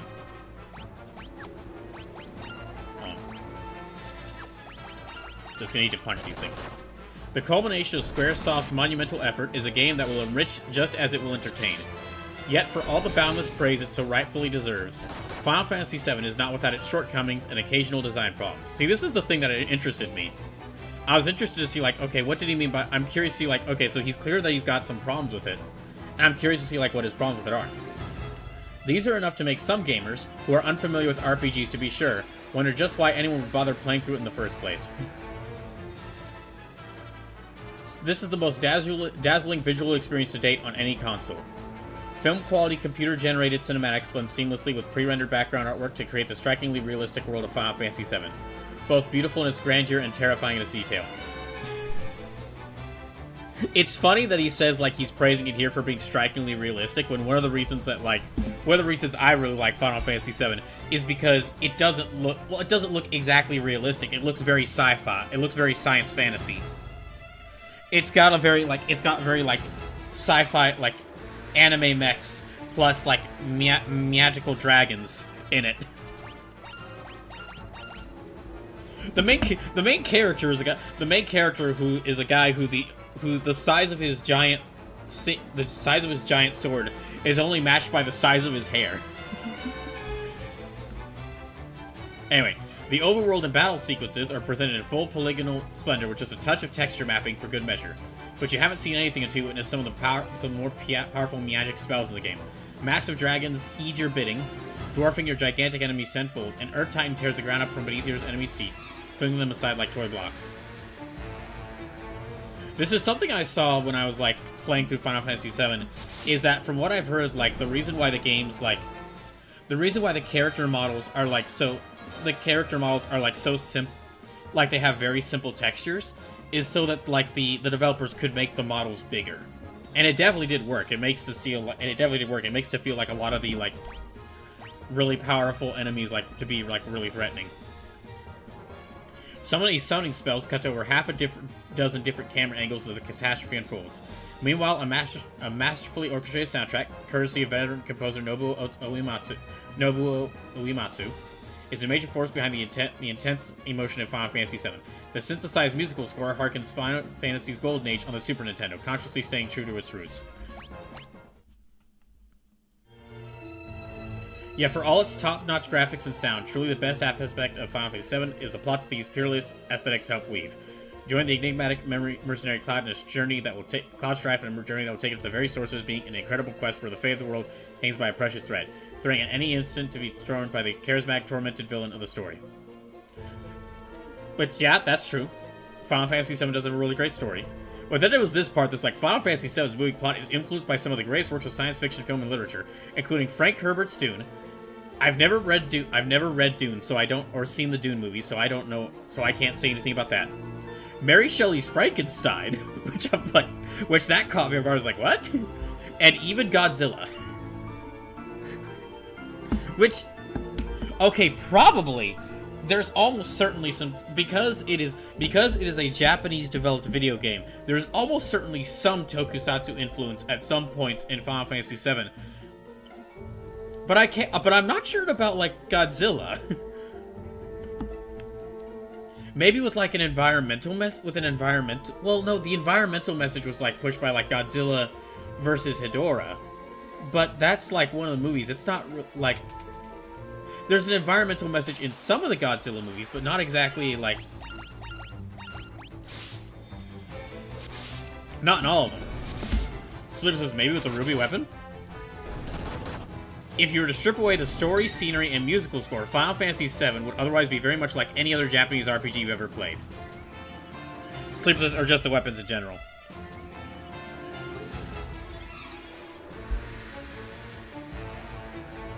Sleepless, Sapphire staring down the cannon Yunnan. Well, really, the weapons make me think of like mech anime, because they're like giant robots. Except for that one there was one that was like a dragon, if I remember correctly. I think they were being like one of the weapons was a giant dragon. But yeah, it would otherwise be very much like any other Japanese RPG you've ever played. Not the case. Having now played Final Fantasy VI, Final Fantasy I, and going through Final Fantasy II, even just looking at the other Final Fantasies, that's not the case. They all, like, that's one of the main things about this series, is that, like, every single one of the games changes up the gameplay pretty significantly. Sleep says, there are a lot more monster and wider FF7 canon than machine. You still must face countless random monster encounters while keeping a close eye on your hit points and magic points, and you witness your characters grow stronger with every experience level they attain. Oh, hey, Zymesight, welcome in. So, okay, welcome in. For those just joining in, welcome in. What I'm basically doing is I'm playing Final Fantasy II as part of First Fantasy, which is the thing I'm doing where I'm playing a bunch of Final Fantasy games for the first time before the series' 40th anniversary. But Final Fantasy II isn't really that interesting. Zymesight says, victory fanfare. Oh, you want this one then. Hold on. We've got that here.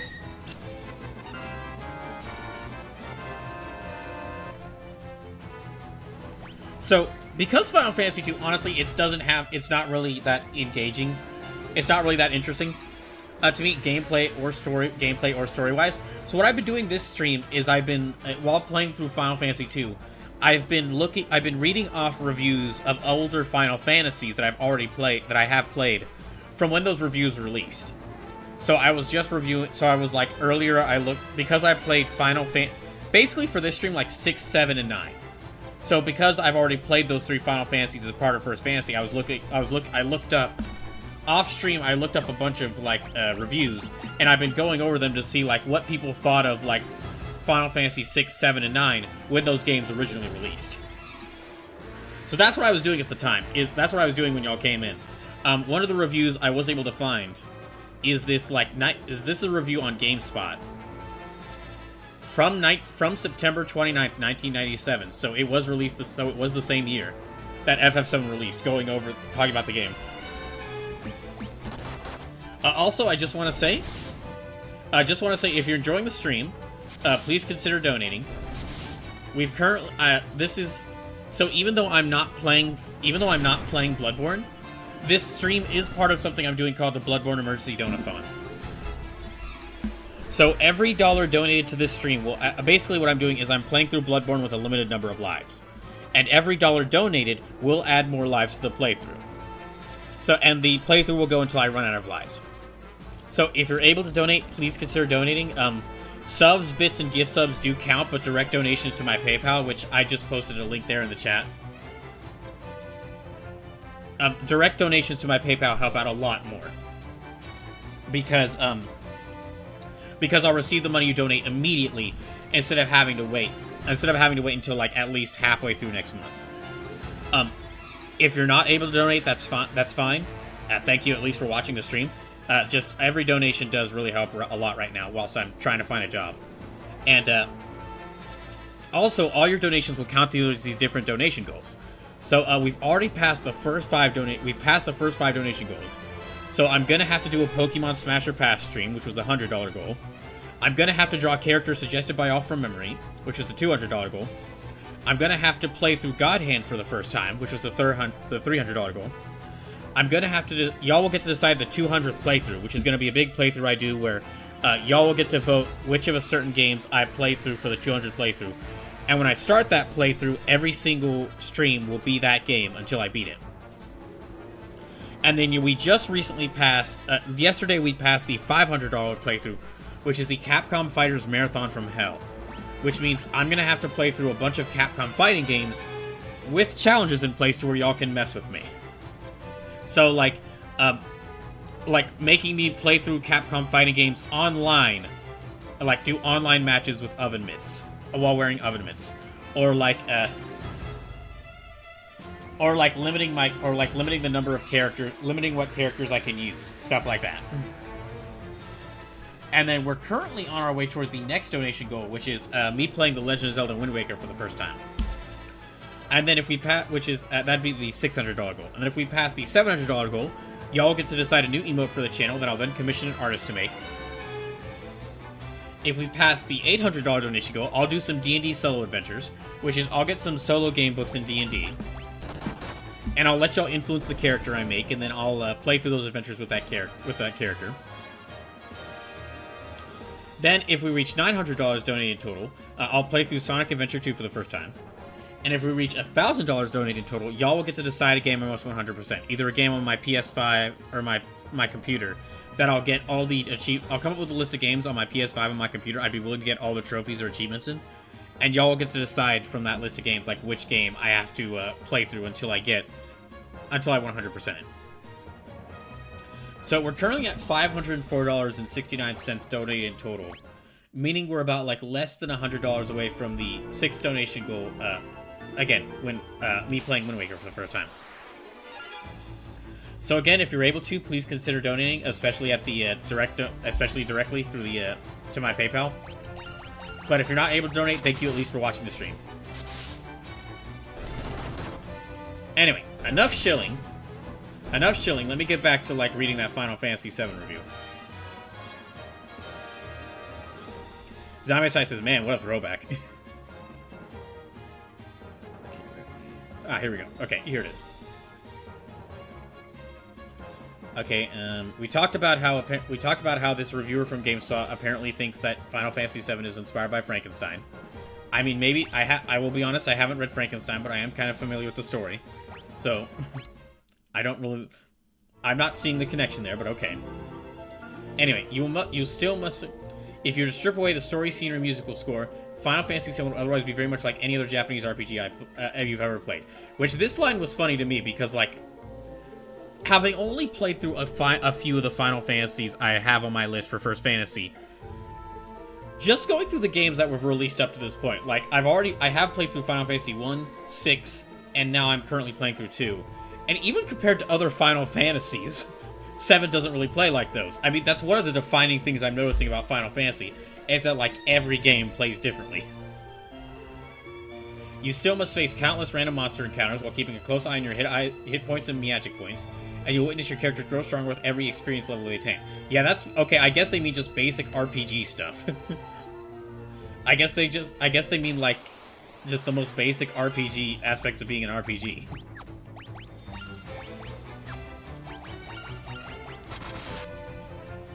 Okay. Battles are fought in typical Japanese RPG fashion, albeit with fully polygonal graphics, with your team on one side and any number of opponents on the other. You exchange blows until you are the enemy defeated. Fights are made interesting with the introduction of limit breaks, devastating desperation attacks, and materia, the curious colored crystals that let your party use magic and other special abilities. Materia can be found or purchased and mixed and matched to create all sorts of interesting effects. Best of all, there are more than enough hidden materia, weapons, and optional plot sequences in the game to merit playing it through at least twice. Slim says, if you strip away all the intricacies of the combat system, it's really just like Pokemon. I am starting. There's a small part of me that is starting to get slightly indignant towards Pokemon because I have a sneaking suspicion. That the reason that a lot of people who people who haven't played a lot of RPGs think that all turn-based RPGs are just level grinding is because of Pokemon. Some have gone as far as to call Final Fantasy VII the hands down best game ever made. And if you enjoy a good Japanese-style RPG, chances are you will agree. I mean, that's just going to depend on people's opinion. However, FF7, for all of its astonishing features, is not a game Wait. Final Fantasy VII, for all its astonishing features, is not a game with the sort of mass appeal that its massive marketing blitz may lead you to believe. Bullshit. Final Fantasy VII doesn't have mass appeal. Sleep says, I mean.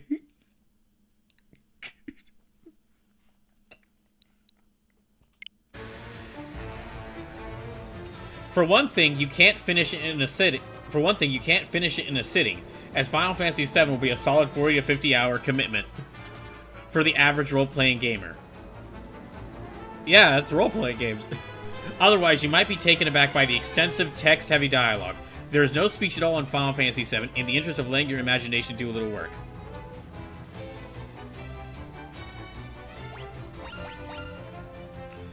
Okay, hold on, I'm gonna check to see, like, what games had voice acting by 1997. Okay, there were probably some PC games, I'm certain. There were definitely, like, some PC games that had voice acting.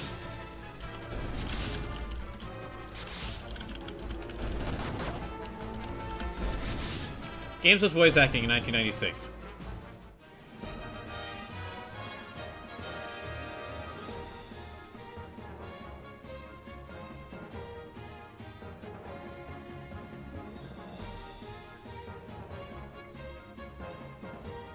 Oh, Blood Omen Legacy of Kain, that was in 96.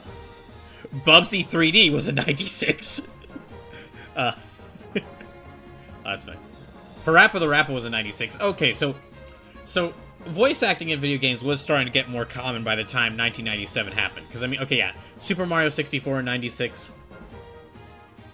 And this is just games in 96, so.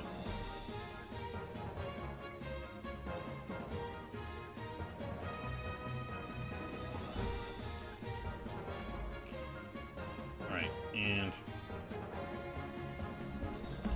Slim says, I mean, it hit 1.5 million on PS1, which on PS1 was insane, I think. Interestingly enough, I'm seeing a graphic that claims FF7 was the second best game on PS1 right behind Gran Turismo 1. I did check, like, over the weekend, I did check, like, sales figures for all the different Final Fantasies.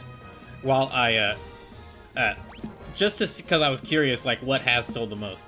And I kept seeing Final Fantasy VII the original Final Fantasy VII listed as one of the highest selling games in the series, but I didn't really see,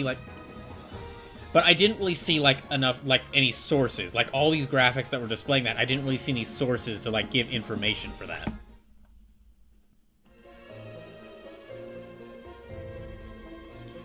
By the way, if you're wondering... So, I'll be honest, if you're wondering how I found all these reviews, I mean, Google... well, really? Wikipedia was the biggest help. Not all the reviews that Wikipedia, like, gives scores for, that uses to score the game, or, like, not all of them were available, but because Wikipedia, like, does a good job of citing its sources, I was able to find quite a few of these reviews through Wikipedia.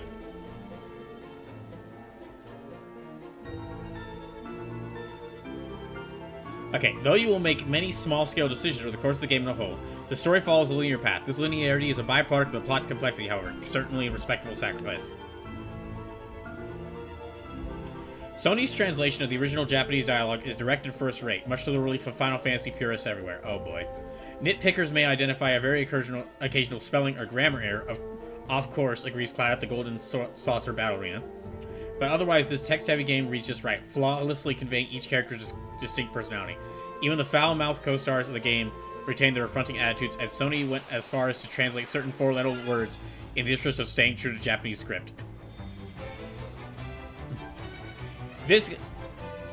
This guy is very happy that they managed to This guy is very happy they included swear words. Final Fantasy VII boasts several features not found in the original Japanese release in February 1997. Some changes are designed to improve gameplay. For instance, now your party members can quickly and easily exchange their materia, where swapping the valuable crystals between characters is a real pain in the Japanese version. Also, at the touch of a button, all exit points on a particular screen become highlighted with conspicuous red arrows. These turn out to be a real boon in those areas where the exits aren't immediately obvious. Further, random monster encounters are thankfully much less frequent in many areas of the game, particularly on the overworld map. At the same time, FF7 is considerably more challenging than its original release. You actually must plan ahead and devise some sort of strategy to beat some of the boss monsters that were likely pushovers before. Other changes include the addition of spectacular all-new cinematics and a handful of intriguing new plot sequences and key points toward the end of the game. These moments help clarify several important issues of the story. Squaresoft wasn't just resting on its laurels these past 6 months. The question you must ask yourself is, are you prepared to dedicate a good portion of the next month to take part in a powerful story unlike anything you've ever witnessed before? If your answer is yes, you can approach FF7 content knowing that it bears its genre's inherently problematic traits. You'll find it to be among the most incredible game you've ever played, or ever will. The most incredible games you've ever played, or ever will. See, that was like the reason why I wanted to skim this thing, because I was curious as to like, okay, what are the like occasional design problems that he mentions here? And I did see this part before I read all the way through this, saying like this genre's inherently problematic traits. And I'm like, okay, well I'm curious what he means by that. But really, I guess he just means like random battles. I guess. There really wasn't, like, he said that there was some, this genre's inherently problematic traits, but he doesn't really go to list those. Unless he just doesn't like RPG gameplay. Sleep says the top PS1 games were Gran Turismo, FF7, Gran Turismo 3, FF8, Harry Potter and the Sorcerer's Stone, ew, Tekken 3, Crash 2, Crash 3, Tomb Raider, and Metal Gear Solid round out the top 10. Okay, FF7, FF8, and Metal Gear Solid all being the top 10, that's nice to see. Tekken 3 is Tekken 3 is kind of surprised. I am a little surprised by that. Crash 2 and Crash 3 makes sense.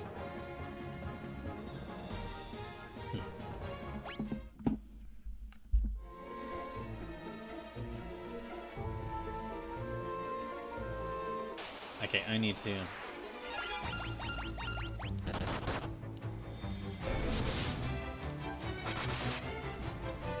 Okay, I probably should figure out where I'm going, because I've just been running around.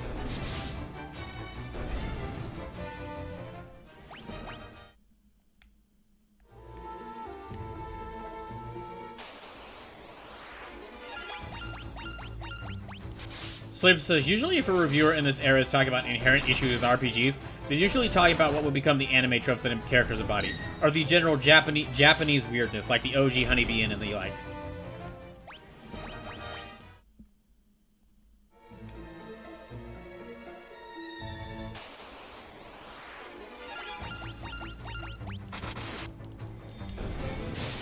So, yeah, I'll wait a second before I getting to another review.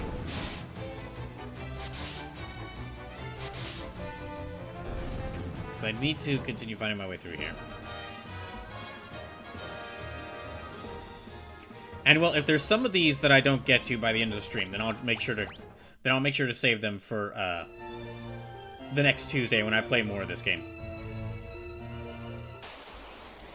Yeah, this might be while I'm playing through Final Fantasy II. This might be the streams of this game will probably become the side venture, the game I play while doing side ventures thing.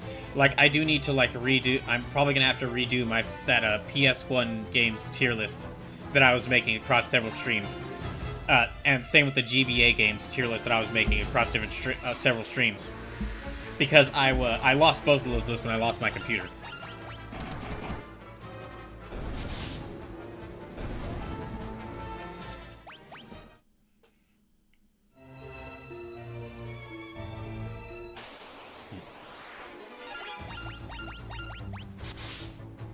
Okay, let's keep going. Fine.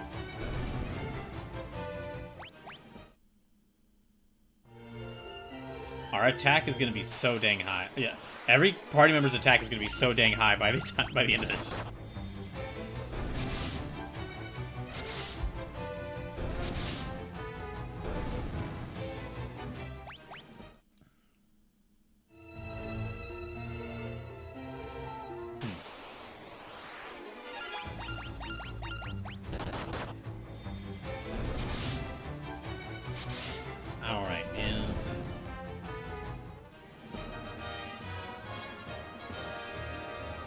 Okay, let me see what...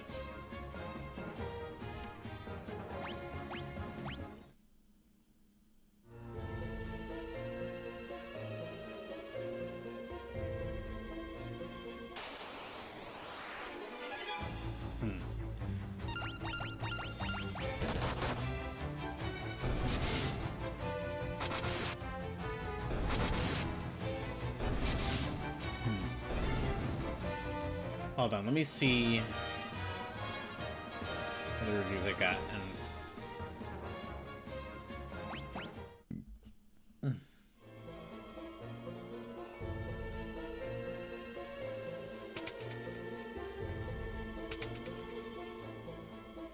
You know, I probably should go down the floors, but anyway, let me just keep...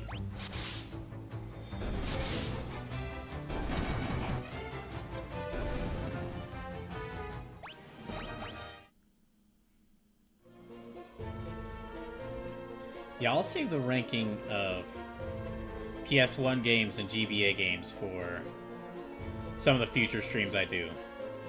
Because this would be like the... Doing that during these streams would be the best time to do it.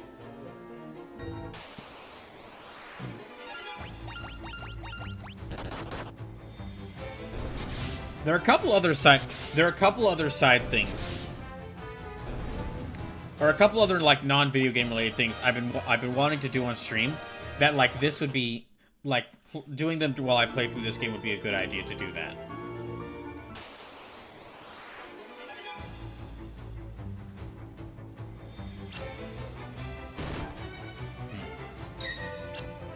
Everyone's health is doing okay.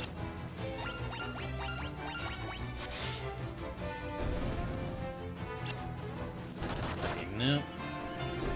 Let me see, which review would I like to go next?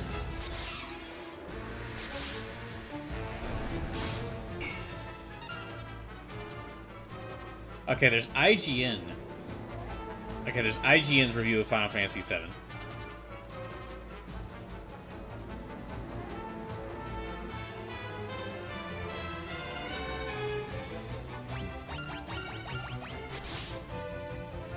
Let me see.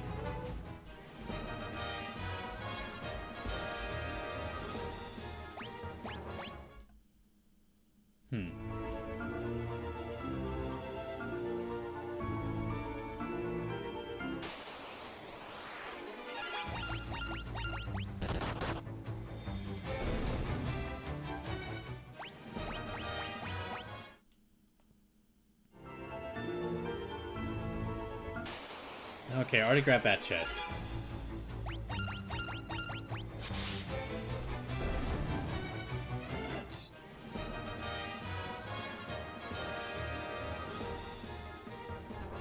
Yeah, okay. Let me go ahead and pull up IGN's review of this.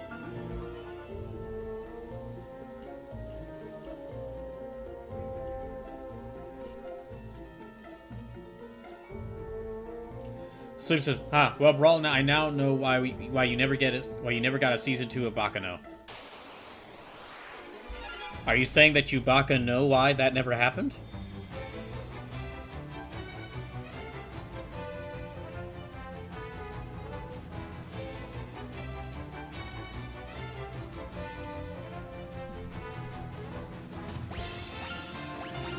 Sleep says, more like I stumbled across it.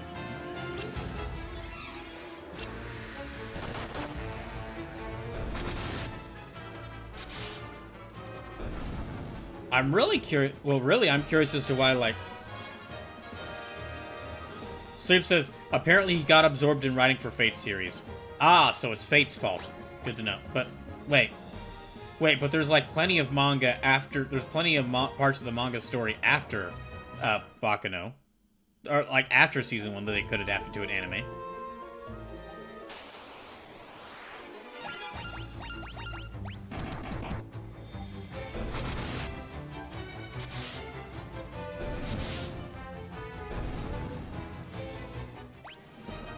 Really, the thing is, I'm curious as to why... Sleep says, yeah, but I got no clue on that end. See, the real thing I'm curious as to why is, like, who owns the rights to Bakano? And how come, like, who owns the rights to Bakano? And why is it that, like, no site can, like, why it's not legally available to watch online. And anytime you try to show any footage of the series, or like the OP, or like post videos of the OP, like the rights holder takes it down, even though they're not willing to put it up on a site where you can watch it. That's the real thing I'm wondering about Bakano.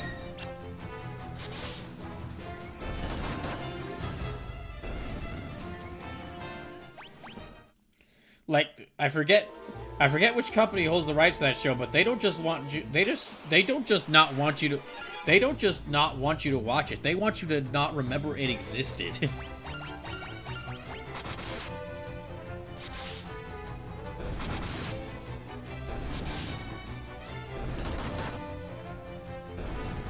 Alright.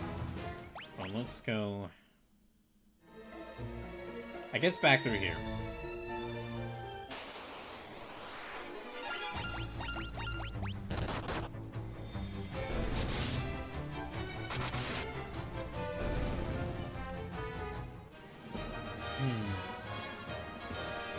Okay, well, I was gonna pull up that IGN review of original Final Fantasy VII, but I do really need to, like, find my way out of here.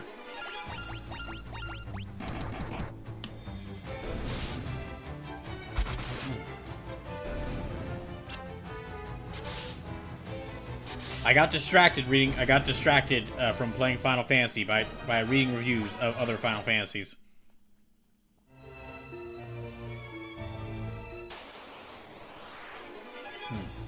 Oh, something that I have said... Okay, so I've said this here, but as far as the games I'm playing right now, my main priority is, of course, getting through all the remaining games from the donation duels from last year. So, like RoboCop Rose City, Batman Arkham City, and Hi-Fi Rush. And then also, of course, playing Bloodborne as part of the Bloodborne Emergency Donathon. Then after that, there's also the... Then after that, there's like a couple other games I need to play from different events. Like there's from the last People's Choice I was able to do. There's still Sea of Stars, which I need to play through that. From D&D Delights, there's Dragon Age Origins, and also Baldur's Gate 3. But I have to finish playing through Baldur's Gate 3 before I can do that. And also Darker Than Darkest Dungeon, but I need to have money before I can do that event. But basically, so yeah, there's most of the remaining playthroughs up before the 200th one are kind of already decided. Yeah, most of the remaining playthroughs before the 200th one are already kind of decided, because they're games that there's games I've agreed to play as part of like the donation duels or the other things. However, once I'm done with those games, and once I've got like the games I'm obligated to play, and once I'm done with like the 200th playthrough, well, besides the 200th playthrough, there'll also be the games that I've agreed to play as part of this donathon, like God Hand, and if we reach the donation goal, Wind Waker. But basically, after the 200th playthrough, this might change if I have a job and I get enough money to where I can start buying some games, and thus can get some of the new games that are coming out this year that I'm interested in, as well as some of the games from last year that I wasn't able to play. But one thing I can definitely say about the games I'm playing this year, expect a lot of Final Fantasies.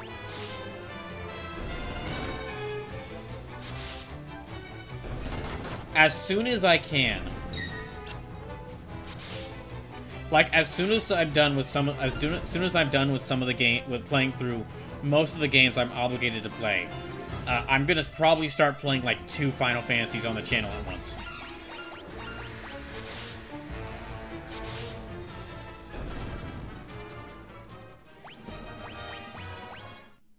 So depending on how many streams I can do in a week, that might end up like with a full week of Final Fantasies, to where like I'm always playing like 1 to 2 Final Fantasies at a time. I'm gonna try to make like this year the load-bearing year for Final Fantasy games that I play, so that I can get through a lot of them this year before 2027. Because I mean, like at that point, at that point in 2027, like the timer starts going down to where if I can try and beat all these games before December 2027.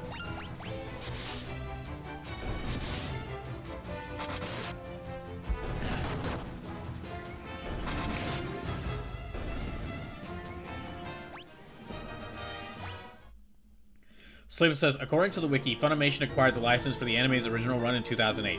This license then expired in 2016, and Aniplex released the box set of it in 2009, with the Blu-ray being reissued in 2011, which I think means Sony has the rights to it, but they gave them up a decade ago.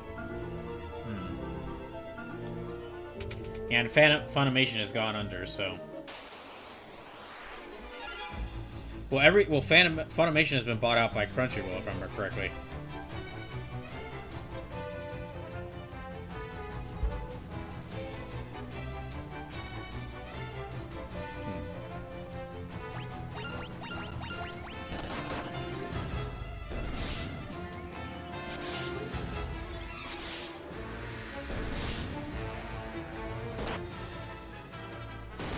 But yeah, going back to what I was saying, we'll see how things will work out.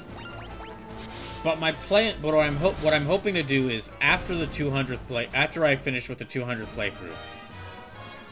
playthrough, like at least two Final Fantasy games at once, playing 2 Final Fantasy games at once, so I can get through more of them.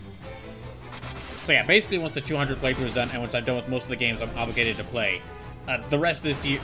Besides any like newer games that are coming out that I'm able to play, if I can get them, or like any games, if I have enough money, any games from last year that I'm able to get, this is gonna be the year of Final Fantasy playthroughs.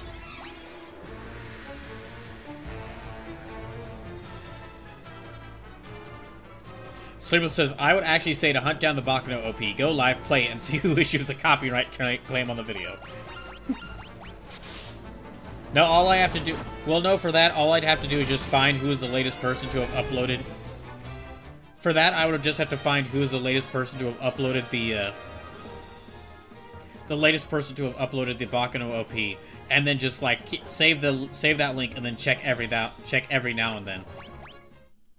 Yeah, save that link and check every now and then to see, like, who copyright strikes it.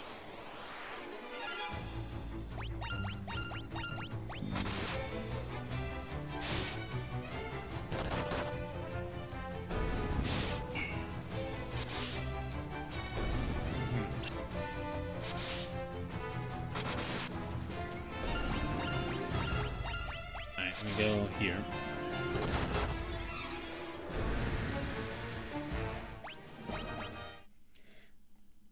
Okay, and I will need to heal up I'm gonna need to heal up everybody.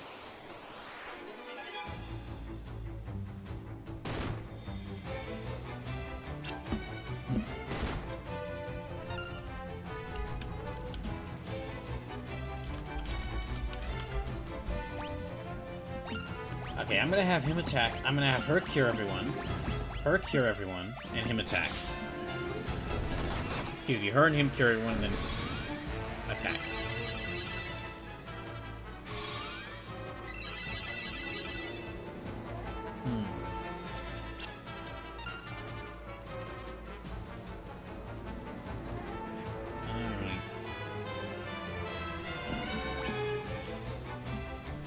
We could heal up a little bit more.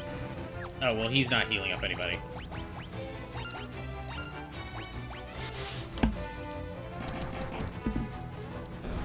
Never mind about the healing.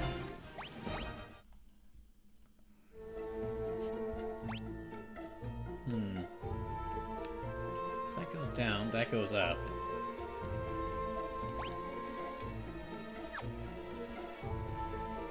See, this is Snow Cave B5. I probably should have been checking the map more often during this. Okay, I think that door over there on the right side, maybe that's where we need to go.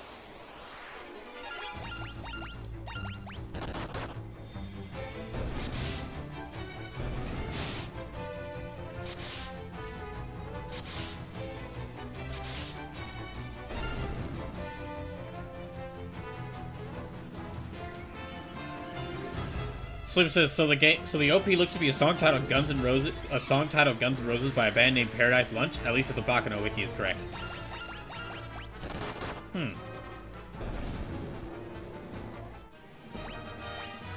I'd have to see if that's correct, if that's the correct song. That sounds like it.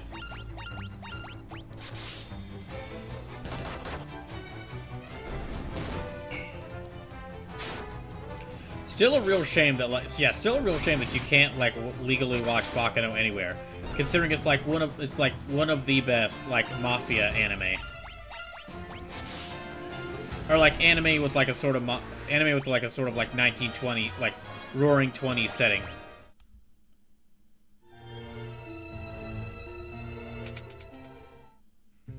Okay, this is where I need to go.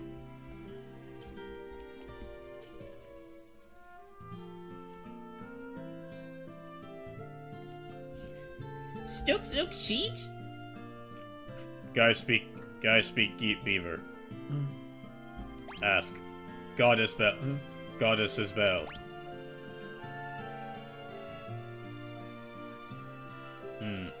Secret passage in wall to right. Monster guard bell. Bell in wall. Do you know about Sunfire? Does Beaver know about Dreadnought? Well, okay then.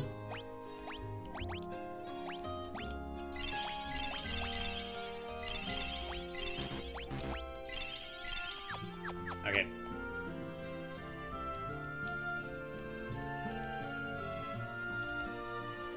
Oh, there it is. Okay. Well, I'll just quick save here, just in case something bad does happen, but...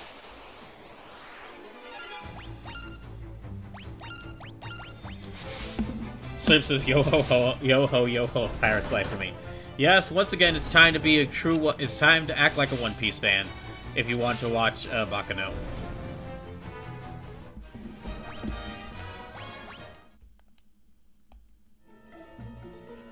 Alright, take your bets now. How long is it going to take? How many turns do you think it will take for me to defeat this boss?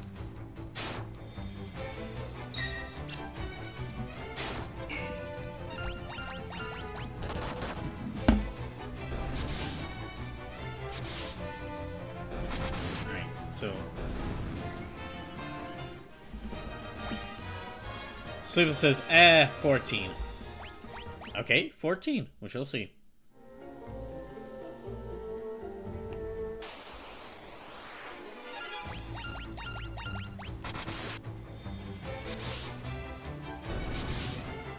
Let me see that. Okay,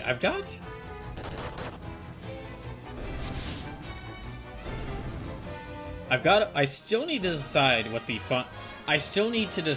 the last game for First Fantasy is gonna be.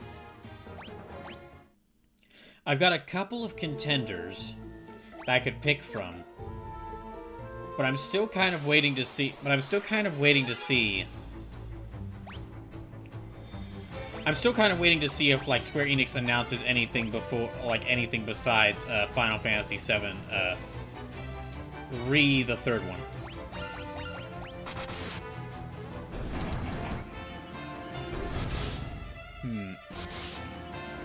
Most of these are gonna be longer playthroughs though.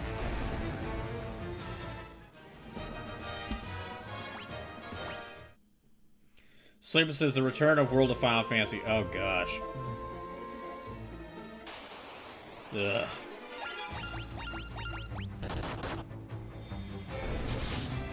I don't know.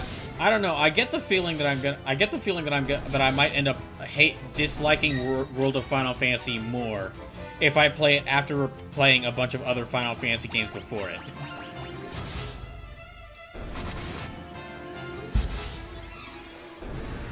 Because I feel like I might end up disliking that game more if I play it after having played some more other Final Fantasy games.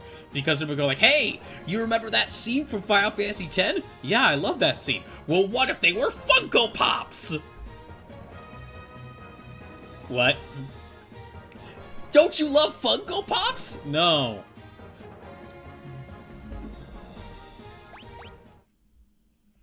Slip says, World of Final Fantasy is a love letter to Funko Pops. So you'll catch a lot more of the dungeon slash... Oh, excuse me. World of Final Fantasy is a love letter to other Final Fantasies. So you'll catch a lot more of the dungeon slash characters. I don't know.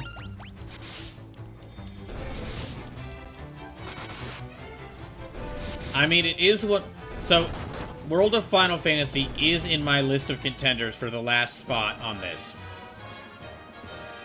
World of Final Fantasy is in my contenders for the last spot on this. However, that's really only because I already own the game. Sleep says, also, I think World of Final Fantasy predates the Funko Pop craze. That's just as bad then, because it means that it could have inspired the Funko Pop. That it could have inspired Funko Pops.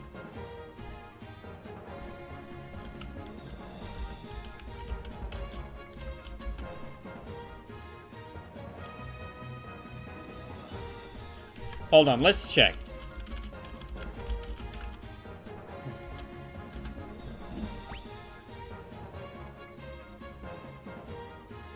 So World of Final Fantasy released in 2016. Really? Dang, that game's... Wow, that game's... World of Final Fantasy turns 10 years old this year. Dang. The first Wacky Wobblers was a line of various popular heads depending... In 2010, the Funko Pop line was created. Okay, so, yeah, the Funko Pop line was created in 2010, which means that it existed for quite some time before World of Final Fantasy.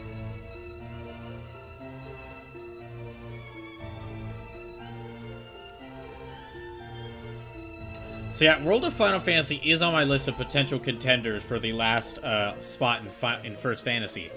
However, that's really only because it has, like, because I already own the game. Out of all the potential contenders, it's the longest lengthwise. Well, maybe not. Well, maybe not. It might... I don't know how long Final Fantasy Type 0 is. But it's definitely longer than the other contenders, which is Final Fantasy XII Revenant Wings, which is like a DS sequel to Final Fantasy XII. Final Fantasy Crystal Chronicles, and then Chocobo Racing, which is like... Chocobo Racing is on here, but it's not an RPG. It's really only... Chocobo Racing is really only on here just because I'm curious about that game, and because it's like 3 hours long.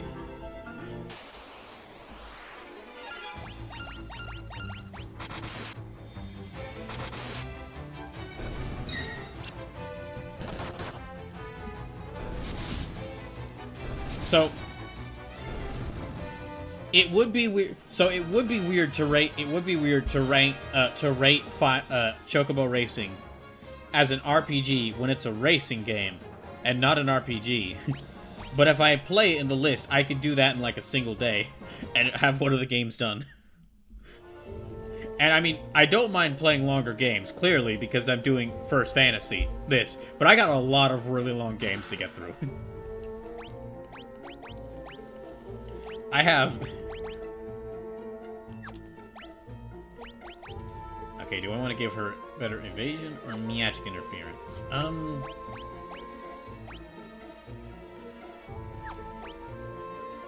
Wait, why is her evasion only 13%? That should be higher. Oh. Okay, I'll give her the Silver Cure Essence to boost up her evasion. Okay, let's see if this takes me 14 turns. That's another bad toy scarring the bell. Stay on your toes.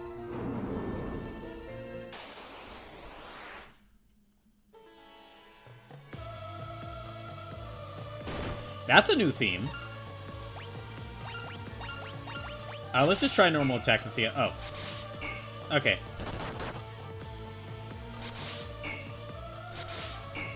Okay, so only his physical attacks will work. Well, he can't use, Okay, let's use Blizzard Tone. That's not going to do much, but...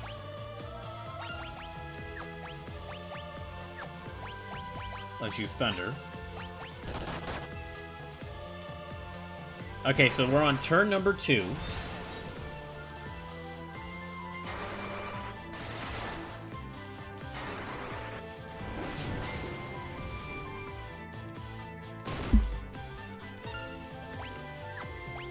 That's not gonna work.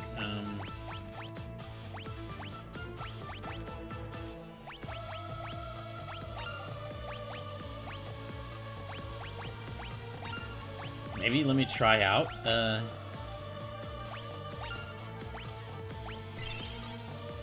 Okay, turn 3.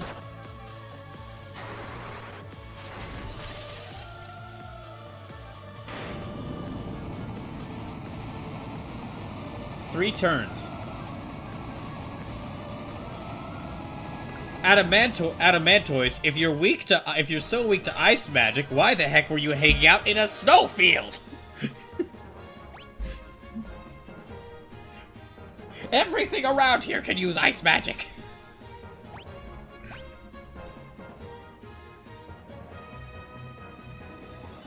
Slurple says, so in a weird sense, Funko seems to have struck upon their idea completely by accident as they didn't know about chibis, which was used in Japan going back to the 1960s. I believe that.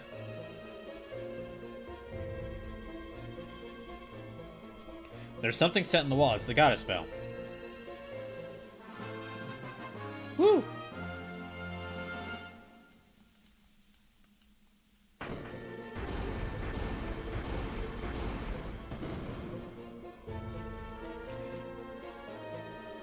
Okay, the guide I have is telling me that I want to remove Joseph's equipment, so let me do that. I'm guessing he's about to leave. No armor for you?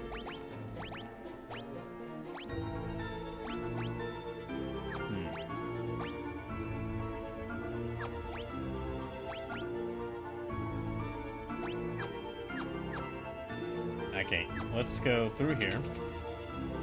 We've got a little less than an hour left in the stream, so just a reminder, I'll be back on Thursday with continuing the Bloodborne Emergency Donathon. But remember that any and all donations made to this stream will count towards the Bloodborne Emergency Donathon. So if you'd like to see me play more... If you'd like to see the Bloodborne run continue... if you'd like to see the Bloodborne playthrough continue, please consider donating. Especially consider donating directly. Especially consider donating directly to my PayPal, because direct donations help me out a lot. Direct donations help me out a lot more than subs, bits, and gift subs, because I receive the money you donate immediately instead of having to wait.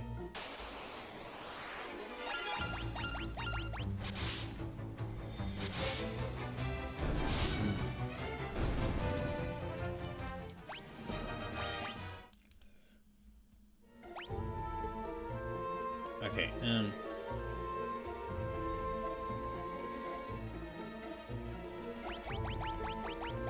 okay, let's see.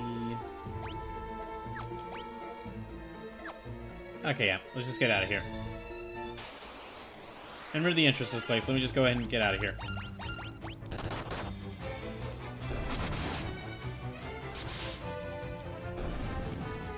So only 3 turns. Well, it only took me 3 turns, but that's because I decided to use that ice magic after I realized that it's weak against it. Oh boy, what do you want? Yes, you already got it to the goddess spell. First you ruined my standing with the Emperor, now this! The Emperor will never forgive me for messing this up. If I ever go back to the Empire, he'll have my head. But I'm still a soldier. If I'm going to die, you're coming with me.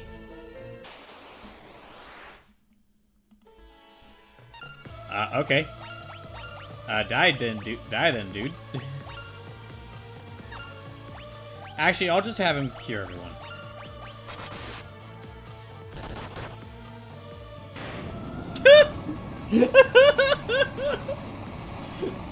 Joseph, why'd you let this man boss you around? You just had to slap him and you would have disintegrated him. I mean, I know the reason why. It's because he kidnapped... It's because Joseph's daughter was kidnapped, but...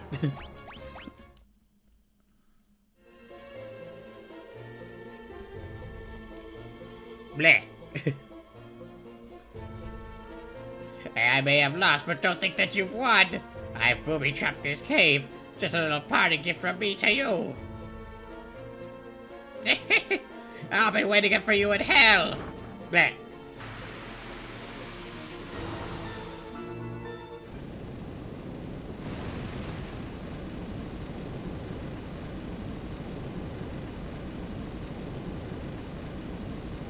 Ah, damn it!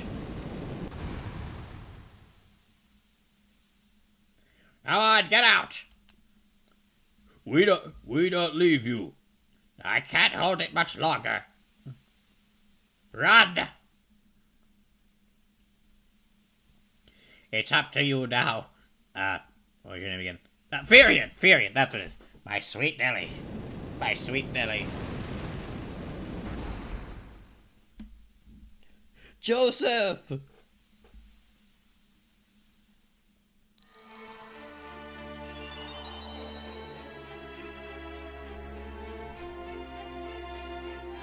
Well, rip that guy, I guess.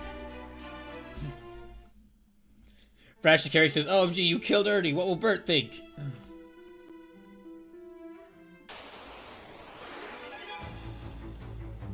Also, hey, Brad, welcome in.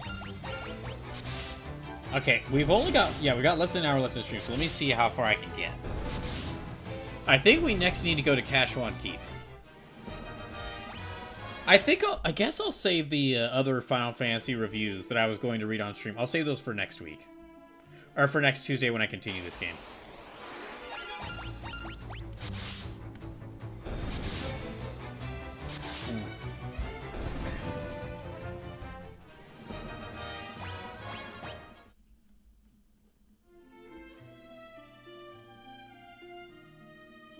Okay, so looking at...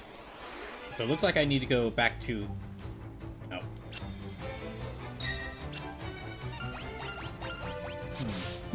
Although, I guess... I'm not sure if I may be able to, like, read one more review.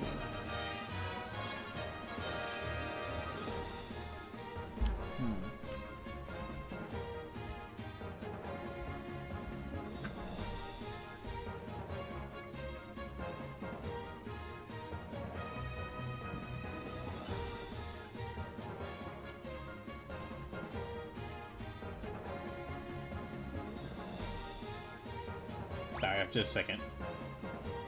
Okay.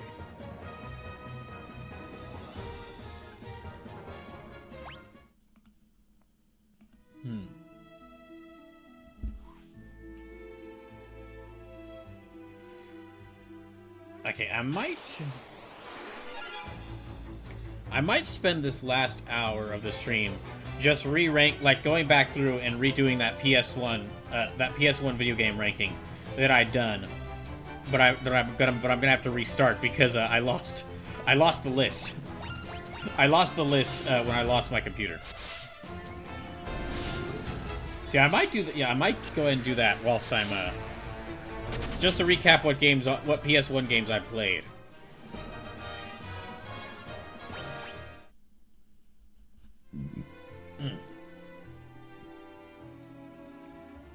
Gosh. Okay. Sorry.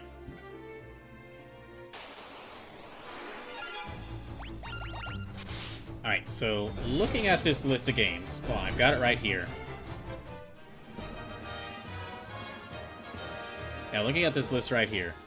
Okay, that's a lot of games. So, yeah, going back with the original version of the list I had, the same version of the list I had. We'll just have to re-add things back to the list. So it's like S, A, B, C, D, F, play different version. And this is all like PS1 games compared against each other. This is all PS1 games compared against each other. So, like, unlike there are going to be some Final Fantasy games included in this because they were on PS1. But I'm comparing for the purposes of this list, I'm not comparing them against other Final Fantasy games on previous systems. I'm comparing them against other PS1 games I played. And basically, okay, going through this and telling okay, what does each rank mean? So S tier, the highest tier, that is, I would love to play that game again. And I might actually play it on stream again at some point. Like, if I already played it on stream, I might play it again on stream at some point. Like, as soon as I have the chance, as soon as I get the chance to, I would love to play, if it's in the S tier, as soon as I have the chance, I would love to play it again. A tier is overall a pretty great game, but there might be one or two major flaws in it. There might be some really major flaws in it. But it's overall a pretty good game that I'm glad I played. and I would still recommend, like S ranks, I would still recommend it to people. However, I'm not sure. However, if I were to play it, it would probably wouldn't be until like a few years after I previously played it. Then B tiers are like, those are overall pretty good games, but I'm not sure if I'd want to play them again. Maybe, but I'm not sure if I want to play them again. And I'd recommend them. There might be a chance that I recommend them to someone, but like but I'm definitely gonna recommend like an S or an A tier before I'd recommend any of the B tiers. C tiers, those are overall the games that I could see myself playing. Games that I could see myself playing whilst I'm doing something else, like kind of like how I described this game, Final Fantasy II, where it's like that's a game where I'd be willing to play it again, but if I'm playing a game in the C tier again, I'm really just gonna be like what I'm really gonna be doing is like watching a show or like doing something else, and then I'm gonna be watching a show or something, or a show or a movie. And I'm gonna be playing a C tier game to like have something to do with my hands. I'm not something to do with my hands whilst I'm playing the game, whilst I'm watching the show or movie. I'm not really paying attention to it. And if a game, as far as recommending a C tier game, I'd really only recommend them to if a game's in C tier, I'd probably only recommend it to someone if they have if it appeals to a specific genre they have interest in. Like, an S tier or A tier game is like, if there's an S tier or A tier mecha game, that's a game I'd recommend to anyone, even someone who's not into mechs. A B or C tier game, that's probably a game that I'd recommend to like a mecha to someone who's already into mechs. And I wouldn't recommend and I'd probably recommend a game in an S or A tier.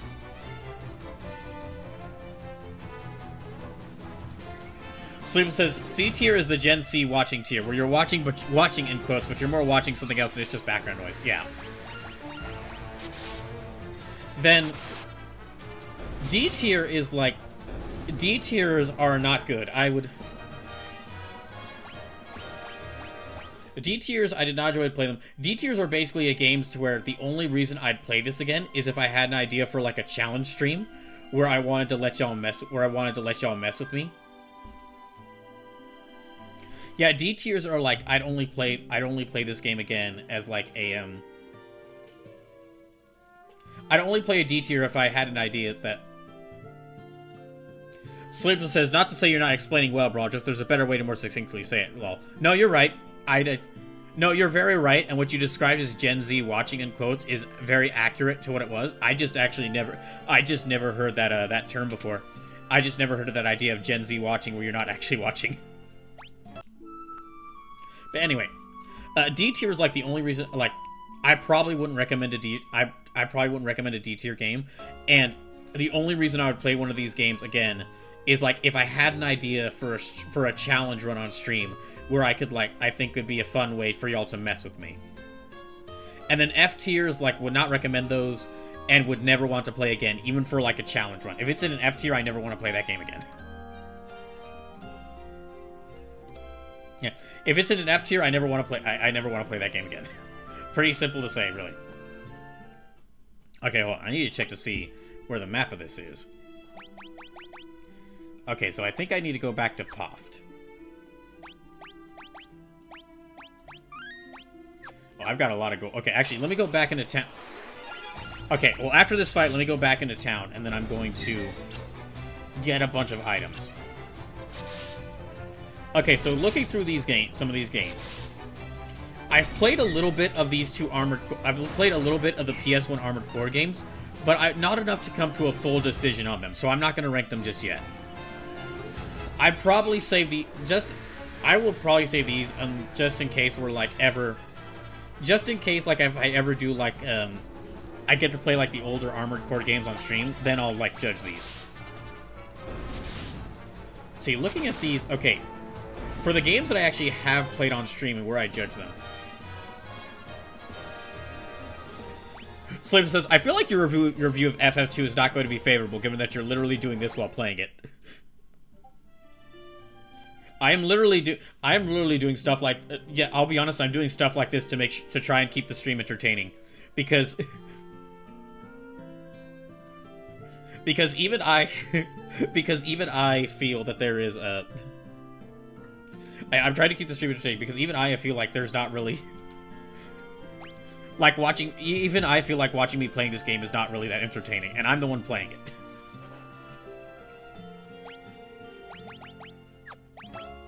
Okay, let me try and get... Well, there's no mana potions, so let me...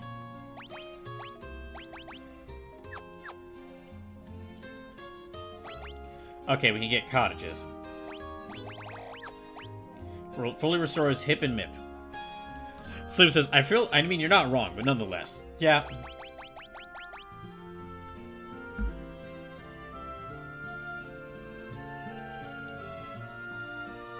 When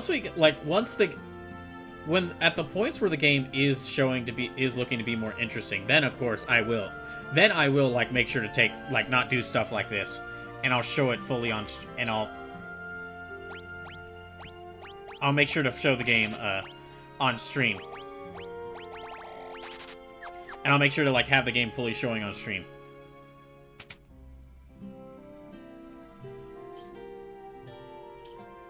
But, okay, let's go... Yeah, we're gonna go back to Poft. Okay, anyway. So yeah, let me go into... Whilst I return to Poft, let me just go through some games that I have. So basically, okay, I will admit that I will give this game the benefit of a doubt. Maybe I will get interested in it after the 30-hour mark. But... already I can say that I'm generally a guy that when someone says, "Oh, this game is not for streaming," I generally don't believe that. I can believe that I'm generally of the mind that an entertaining streamer can make watching nearly any game interesting.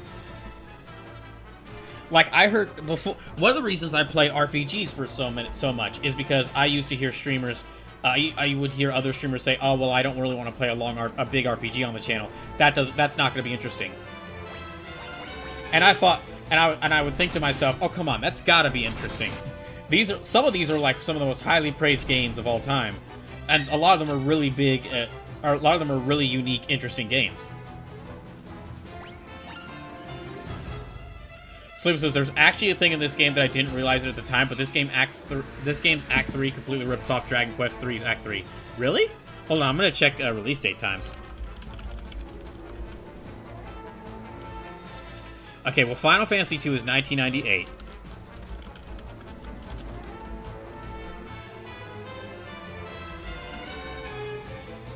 Dragon Quest III is 1998. Okay, so who came first?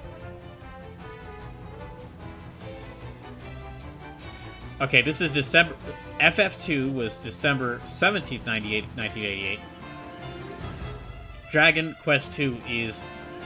Or, excuse me, Dragon Quest III is February 10th, 1998. So you might be right. So there is actually a chance of that. So it says DQ3 was February 1988. FF2 was December 1988.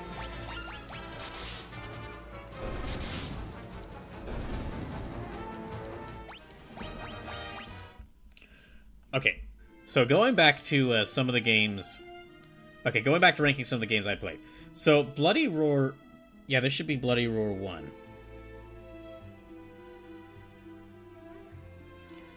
Yeah, that's Bloody Roar 1. So I would put Bloody Roar 1... I would probably put that at about a B tier.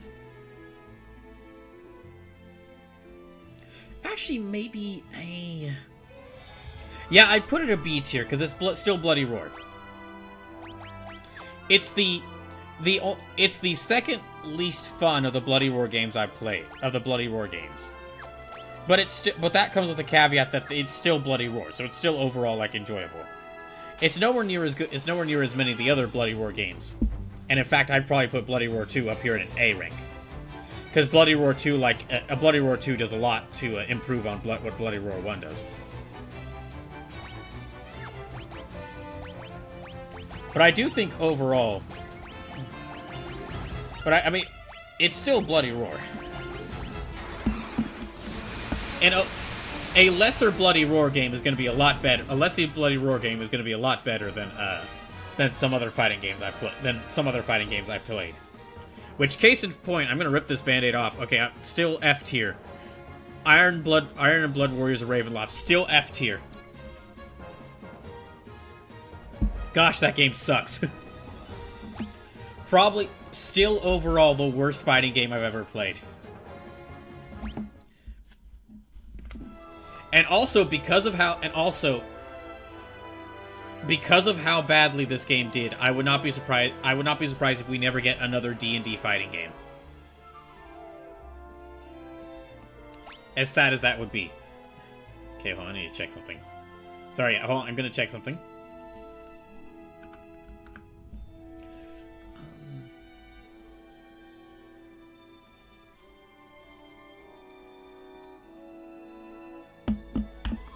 Okay, so we'll have to have Sid fly me to Cash One Keep.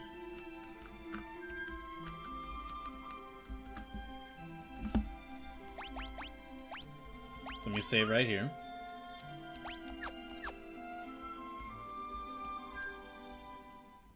And then let me go... Wait, do I have enough money?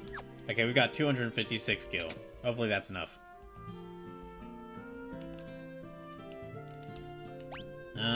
Where'd you? Cash One Keep. Ah, we don't have enough. Okay, we gotta go out and fight some more monsters to get more gil so that I can go to Cash One Keep.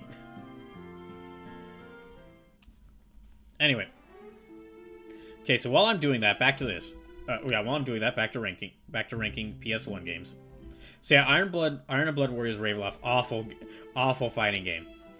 And it's not even exactly like the dev team's fault, because they were forced to make this by the publisher who made it. Like, Acclaim did force them to make this in a very limited amount of time, and only slapped the D&D license on it at the last minute. Because the devs for this didn't even think, because the devs for this were fans of like Ravenloft, were fans of D&D and Ravenloft specifically, but they didn't want to make it a Ravenloft game because they knew it wasn't going to be a good game. So yeah, F tier. Sorry to those devs, but this is a really bad fighting game. And looking at this, okay, because I'm playing some Final Fantasy right now. Let me go ahead and rank some of the other games. So, Final Fantasy VII, still S tier. Amazing game. In my opinion, it still holds up really well to this day. And like even though there could be some changes or enhancements to like a modern remaster that's not the remake, that's just a remaster, or like even some mods could add some changes, some helpful changes to the game, I still think even despite that, like, just the game is worth playing on its own. It's really, I do want to, like, if we reach that $1,000 donation goal with the potential, like, get all the trophies or achievements, Final Fantasy VII, I have that on PC. I wouldn't mind getting trying to get all the achievements in that, even though that would take a long time. Same with Final Fantasy IX. I also would love to play through this game again sometime. I also would love to play through Final Fantasy IX again sometime, like replay through it. And that is another game where if we did reach that $1,000 donation goal, I wouldn't mind like playing through it to get all the achievements. I know that would take a long time, but FF9 was such a wonderful experience that I wouldn't mind returning to it and doing it all over again. And I'm really glad, like, no matter how the rest of First Fantasy goes, I think which I'm sure there's going to be more Final Fantasy games I'm going to really love, but at this point where I'm at right now, all the work that I've had to put into First Fantasy has already been made worth it by me getting to play FF7 and FF9, and also to a lesser extent FF7 Remake. That one was also a lot of fun. Okay, we got enough money. Let's go over here. Okay, let me go ahead and go to these three games since I played these in October. Okay, original Resident Evil 1, I'm going to put that at B tier. Probably, I'm going to put it above Bloody Roar just because... I'm going to put it above Bloody Roar just for how much it did for the genre of horror games. I'm going to probably put Resident Evil 2, I'm going to probably put that one... I might put that one in S tier as well. Oh, also, Final Fantasy VII and Final Fantasy IX, these two are even with each other, just to mention. This is like this is the tie here. There's not a real easy way to, like, show that games are tied. Or show that options are tied, but yeah.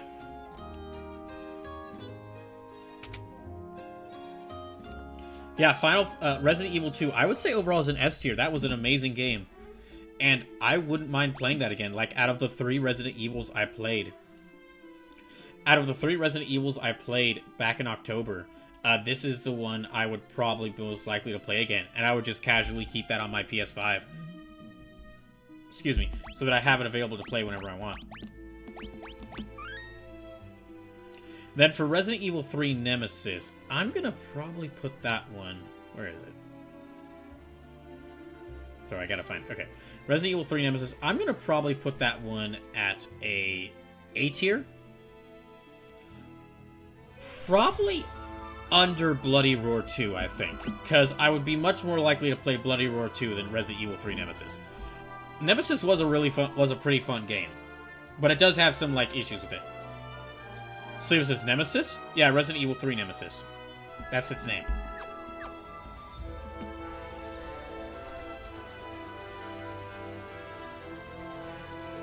Sleeves says the game you literally had to restart because you were skill gated? Yes. Yeah, but I would literally had to restart it because I was skill gated, but the fact that I was willing to go back and restart it. Sleeves says in A tier? I mean, look, I said if it's mostly a good time, but it has a major flaw, then I'm going to put it for example, going back down here to another game that I was just about to talk about. Metal Gear Solid has one of the worst things in any game I've ever played with that awful torture section. And I hope I never meet the person who developed that torture section in that game. But I would still put it in A tier.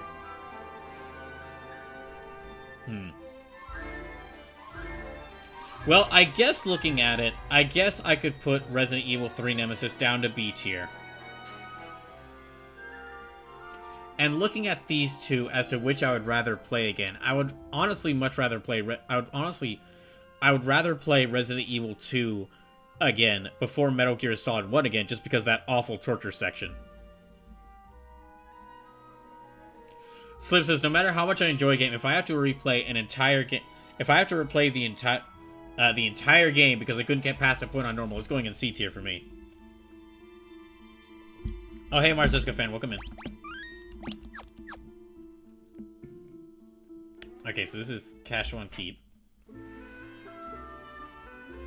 I think I might have already been here before, actually. Okay. Hold on. Sorry, let's do this and then I'll return to ranking games. So yeah, the current ranking for these PS1 games I've played on stream is Iron and Blood Warriors and Ravenloft. Iron and Blood Warriors and Ravenloft in F tier. Bloody Roar, Resident Evil 3 Nemesis, Resident Evil 1, and Bloody Roar 1 in B tier. Metal Gear Solid 1 and Bloody Roar 2 in A tier. And then Final Fantasy 7, Final Fantasy 9, and Resident Evil 2 and Resident Evil 2 Original in S tier. Okay.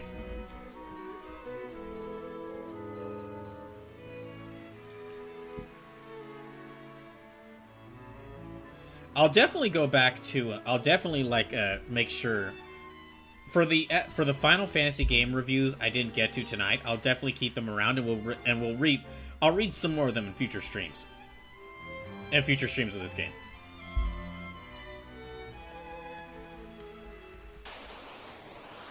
Okay. More goblins.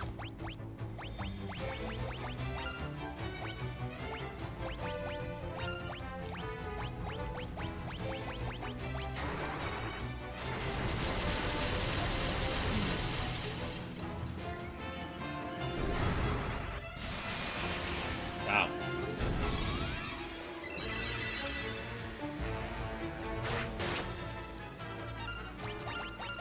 Okay, let's just attack. Jeez.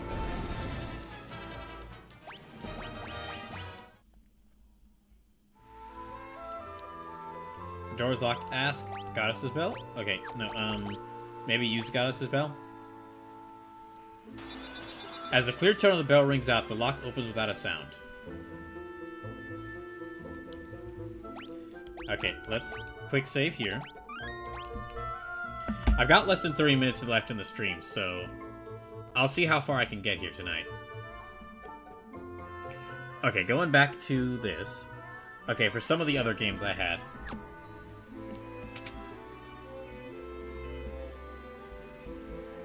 Oh, okay, sorry, hold on. Okay, I'm about to talk to this person, so before I do, let me rank some more of these games. Okay, so looking at this, Crash Bandicoot 1. I remember not liking that one as much, so I'm going to put that, yeah, I think that one goes in. Would I ever want to play Crash Bandicoot 1 again? I don't think so. Not even as a game, yeah, not even as a game I like. Well, okay, it is important to the PlayStation's history. It is very important to the PlayStation's history, but not even as like a game, not even as like something to do with my hands whilst I'm watching a show. I'm not even sure I'd want to play it again. So, I guess, yeah, D tier. Crash Bandicoot 2, I could see myself playing that again, but just as something to distract, just something to do whilst I'm watching another show. Like, I don't know what's the video game or physical version of, like, background noise, but that's, like, both of these games. But that'd probably be both of Crash 2 and Crash 3 for me. Although I think I'd much more want to play Crash 3 than Crash 2 again. Well, really, both of these are even.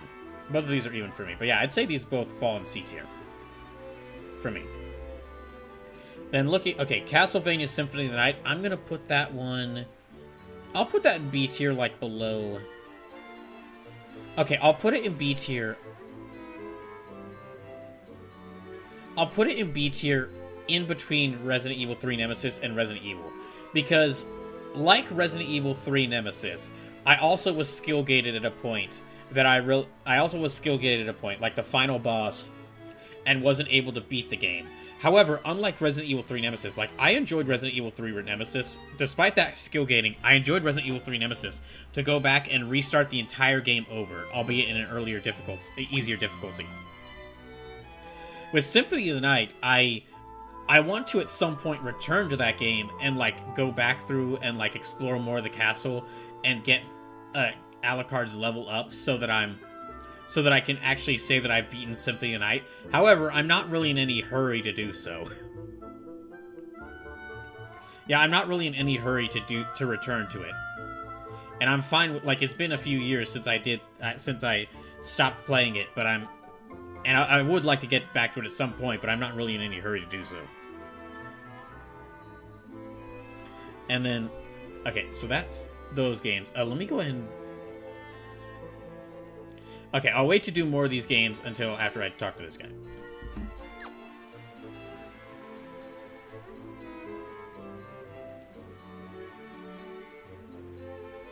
I came to retrieve the Sunfire. I thought I was the only one left who could open the door. I'd meant to look for Eagle's torch, but it's a monster's den in here. I can't keep going on my own. I can't return empty-handed. I don't know what to do next. You know your way around the keep, right? Do you think you could help us find our way through? I'm sorry. The keep is riddled with secrets. I wouldn't know my way around any better than you. But I do want to fight. Will you let me come with you?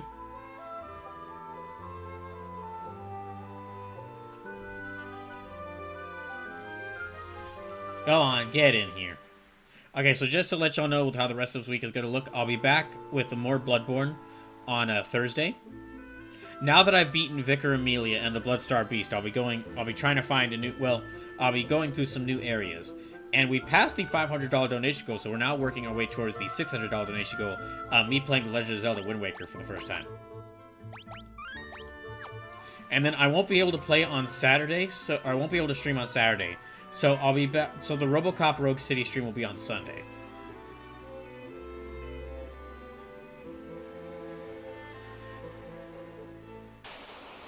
Alright, so a lot of bees and angry tumbleweeds in here.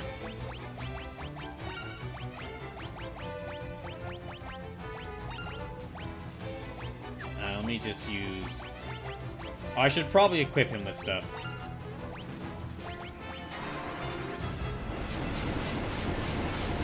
Okay, going back to my list, let me try to rank a few more... Let me try to rank a few more of these games before before the stream ends, because we don't have that much longer.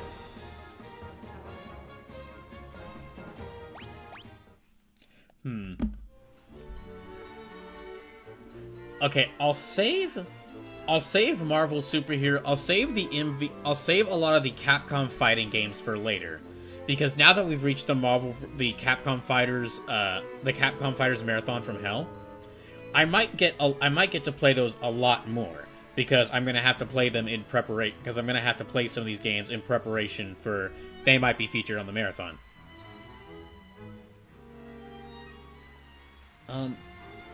Let me feature... Oh, sorry, let me check something.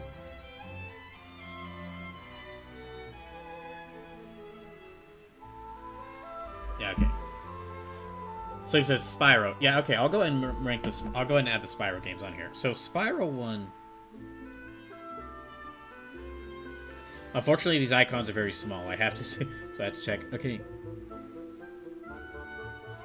I think this is Spyro 1. I'm going to put that in a B tier. Spyro 1, pretty fun game.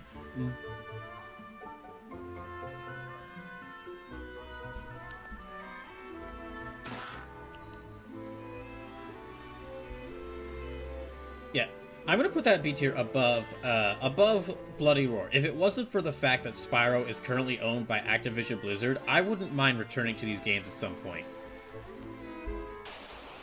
But...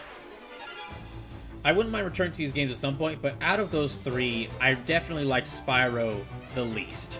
The very first Spyro game the least. I definitely like that one the least.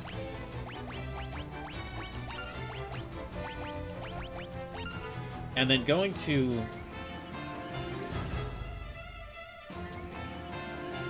I think this is Spyro 2, and this is Spyro 3. So let me...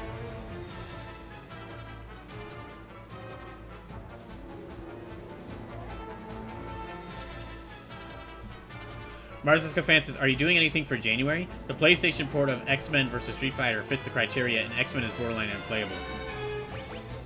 Well, I've got the...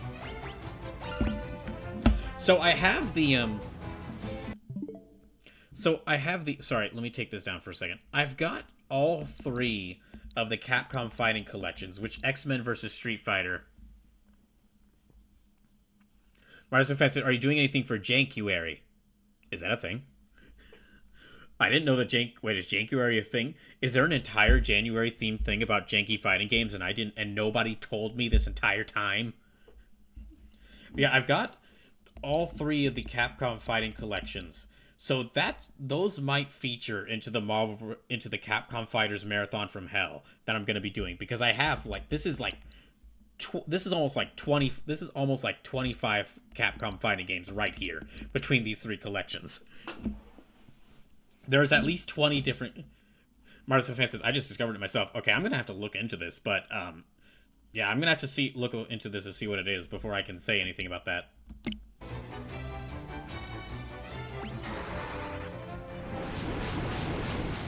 Yeah, okay, going through these Spyro games, I'd put Spyro 3...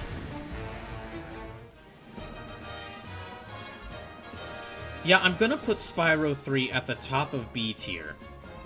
I think it's got a similar problem to Sly 3, where it's like the gameplay for Spyro is a lot of fun, and then they throw a lot of other characters on top of it.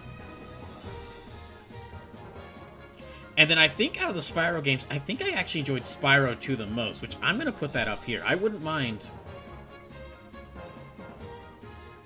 Yeah, let me actually put... Okay, I'm going to actually put Spyro 2 above Bloody Roar 2, because I think out of all these Spyro games, I would love to revisit Spyro 2 on stream.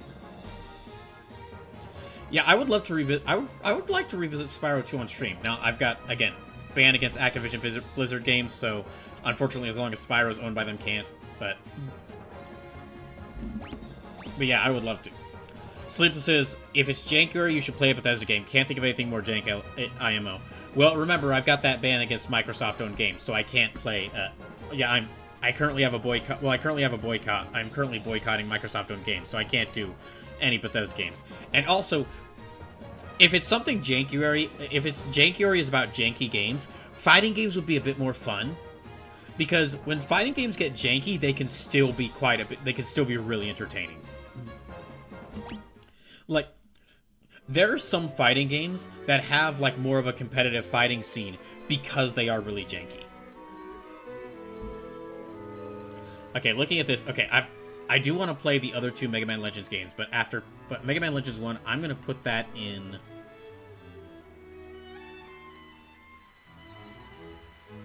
I'm gonna put that top of B tier. Well, okay, no, bottom of A tier. I don't know if I'd be willing to play this again. I had a lot of fun playing it. I don't know if I'd like to play this again, but I did have a good time playing it.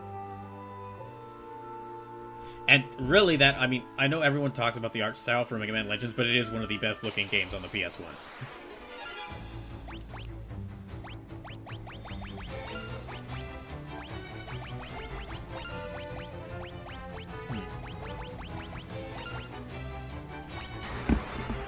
So yeah, I'd probably put Mega Man Legends here. Yeah, Mega Man Legends here. Now, as for other games, okay. I'll save the Darkstalkers and Street Fighter games because all the Capcom fighting games because I might get more familiar with those. Okay, hold on. I'm gonna use. Okay, we don't have a lot longer left in the stream. I'm just gonna shift over to like talking about the rest of Capcom, or ranking the PS1 games I played.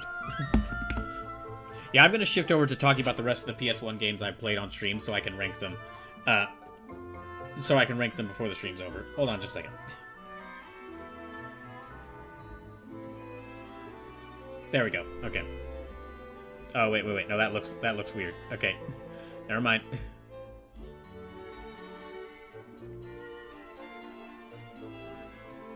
There, that looks better. Okay, so going with the... So yeah, I'll save the Capcom fighting games I already... Because I might play through those more before the... the Marathon from Hell. Okay, games I can add here. Okay, I've played Klonoa 1. I will add that to, like... That one is now at the top of B tier. I did enjoy Klonoa quite a bit. I'm not sure if I'd ever want to replay it again. Well, actually, yeah, okay, I might put that... Okay, Klonoa versus Spyro. I kind of enjoy Spyro's gameplay more than Klonoa, so I'd probably put Klonoa under Spyro. Would I rather play Resident Evil 3 Nemesis or Klonoa again? Probably Resident Evil 3, so I might actually put that... Yeah, okay, I think I did overall enjoy Resident Evil 3 Nemesis more than Klonoa. And... Okay, next let me do Dino Crisis. Dino Crisis is like at a...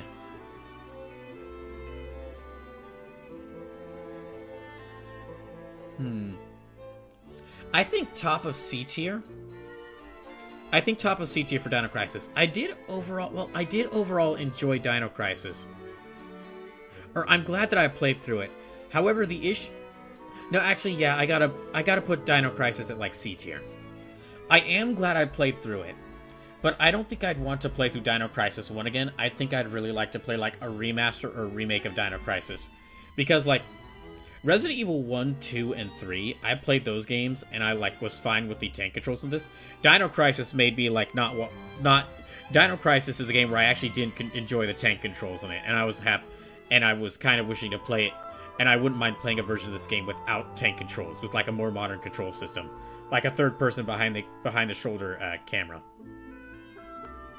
Oh, hey Jackie, welcome in. So for those just coming in, we're kind of winding down the stream. We've only got about 11 minutes left. What I'm doing is, so just to let y'all know, this is the, even though I'm not playing Bloodborne tonight, there is still the Bloodborne Emergency Donathon going on. So every $1 donated to this stream will still will still add lives to Bloodborne, and will still count towards the donation goals.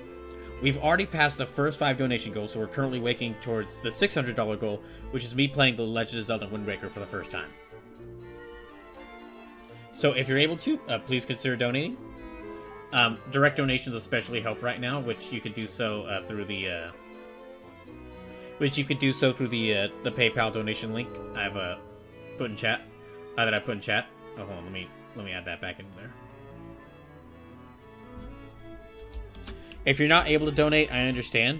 Thank you at least for watching, and I will be back with more Bloodborne on.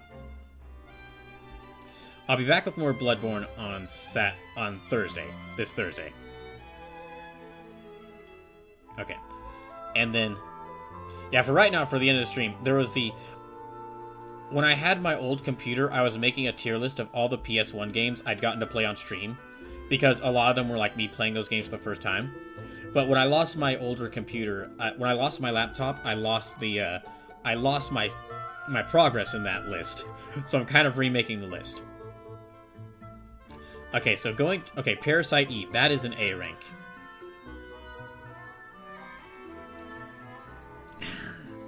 Well, okay, I do like Parasite Eve more than Resident Evil 2. Because Resident Evil 2 is the better game, but Parasite Eve is a more unique experience. Is like the more unique game. Parasite Eve appeals to me more specifically. However, there are some bad sections in Parasite Eve 2. Those final couple of boss fights in Parasite Eve 2 are not fun. That final boss fight and chase sequence in Parasite Eve 2 are not good. This is another sort of game that could really benefit from like a remaster or a re-release. I think I would put it here too, just because I would say I wouldn't mind replaying Parasite Eve on the channel, but I do think Resident Evil 2 is the overall better game. And if like someone were to ask me which of these two games to play first, I would say Resident Evil 2. Then as for what else I could rank, again, saving all the Capcom fighting games. Oh, that's right, JoJo's Bizarre Adventure, that fighting game was on PS1. Would like to play that sometime. Oh, Silent Hill 1. Silent Hill 1, I will put that in A rank. I'll put that in A tier. And I'll put that, like... Yeah, that'll go below Metal Gear Solid, because I overall had a better experience with Metal Gear Solid, and I enjoyed that game more. Silent Hill 1, though, was a great horror game. And I do think... Yeah, I would say Silent Hill 1 is a better game than than the original Resident Evil 3 and the original Resident Evil 1. I would say Silent Hill 1 is a better game than those two, even though I'm more of a Resident Evil fan.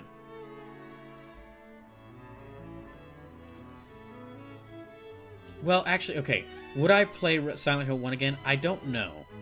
I definitely would play Spyro 2 before I'd play... I definitely replay Spyro 2 before I'd replay Silent Hill 1. Same with Bloody Roar 2, because it's a fighting game. I could just like get into that and just play a couple rounds of that.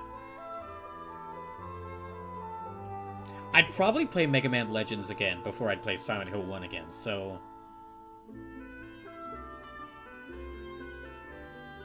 And as for like playing well, I definitely would replay Resident Evil 3. Okay, I think Silent Hill 1 is an overall better game than Resident Evil 3. But I'd probably replay Resident Evil 3 before I replay Silent Hill 1. I guess, yeah, I'll keep it like this.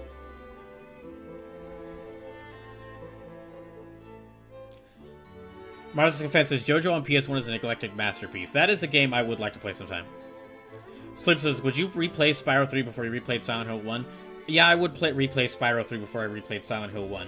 In fact, if it wasn't for that if it wasn't for my ban against Activision Blizzard on games, I would probably, and I think at this point, like, Spyro is owned by Microsoft, so I'd probably have to consider it as part of the Microsoft boycott. But if it wasn't for that, I wouldn't mind replaying Spyro 2. Oh, not Spyro 3, as Spyro 2. I wouldn't mind replaying Spyro 2 on the channel before I replay Silent Hill 1. As for whether I would replay Spyro 3 or Silent Hill. Yeah, sorry, Sleepless, I got the games mixed up. Okay, as for Spyro 3 versus Silent Hill, I'd probably replay Spyro 3 before Silent Hill, I think. Silent Hill was like a solid experience when I played through it, but I don't really have much interest in playing through it again.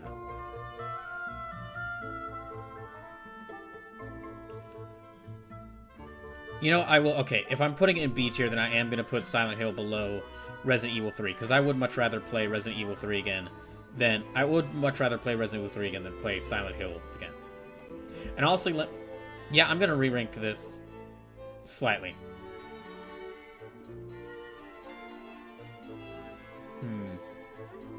Yeah, okay, I'm gonna... Yeah, because I would rather replay Resident Evil 3... no, actually, okay, I would replay Spyro 3 over Resident Evil 3.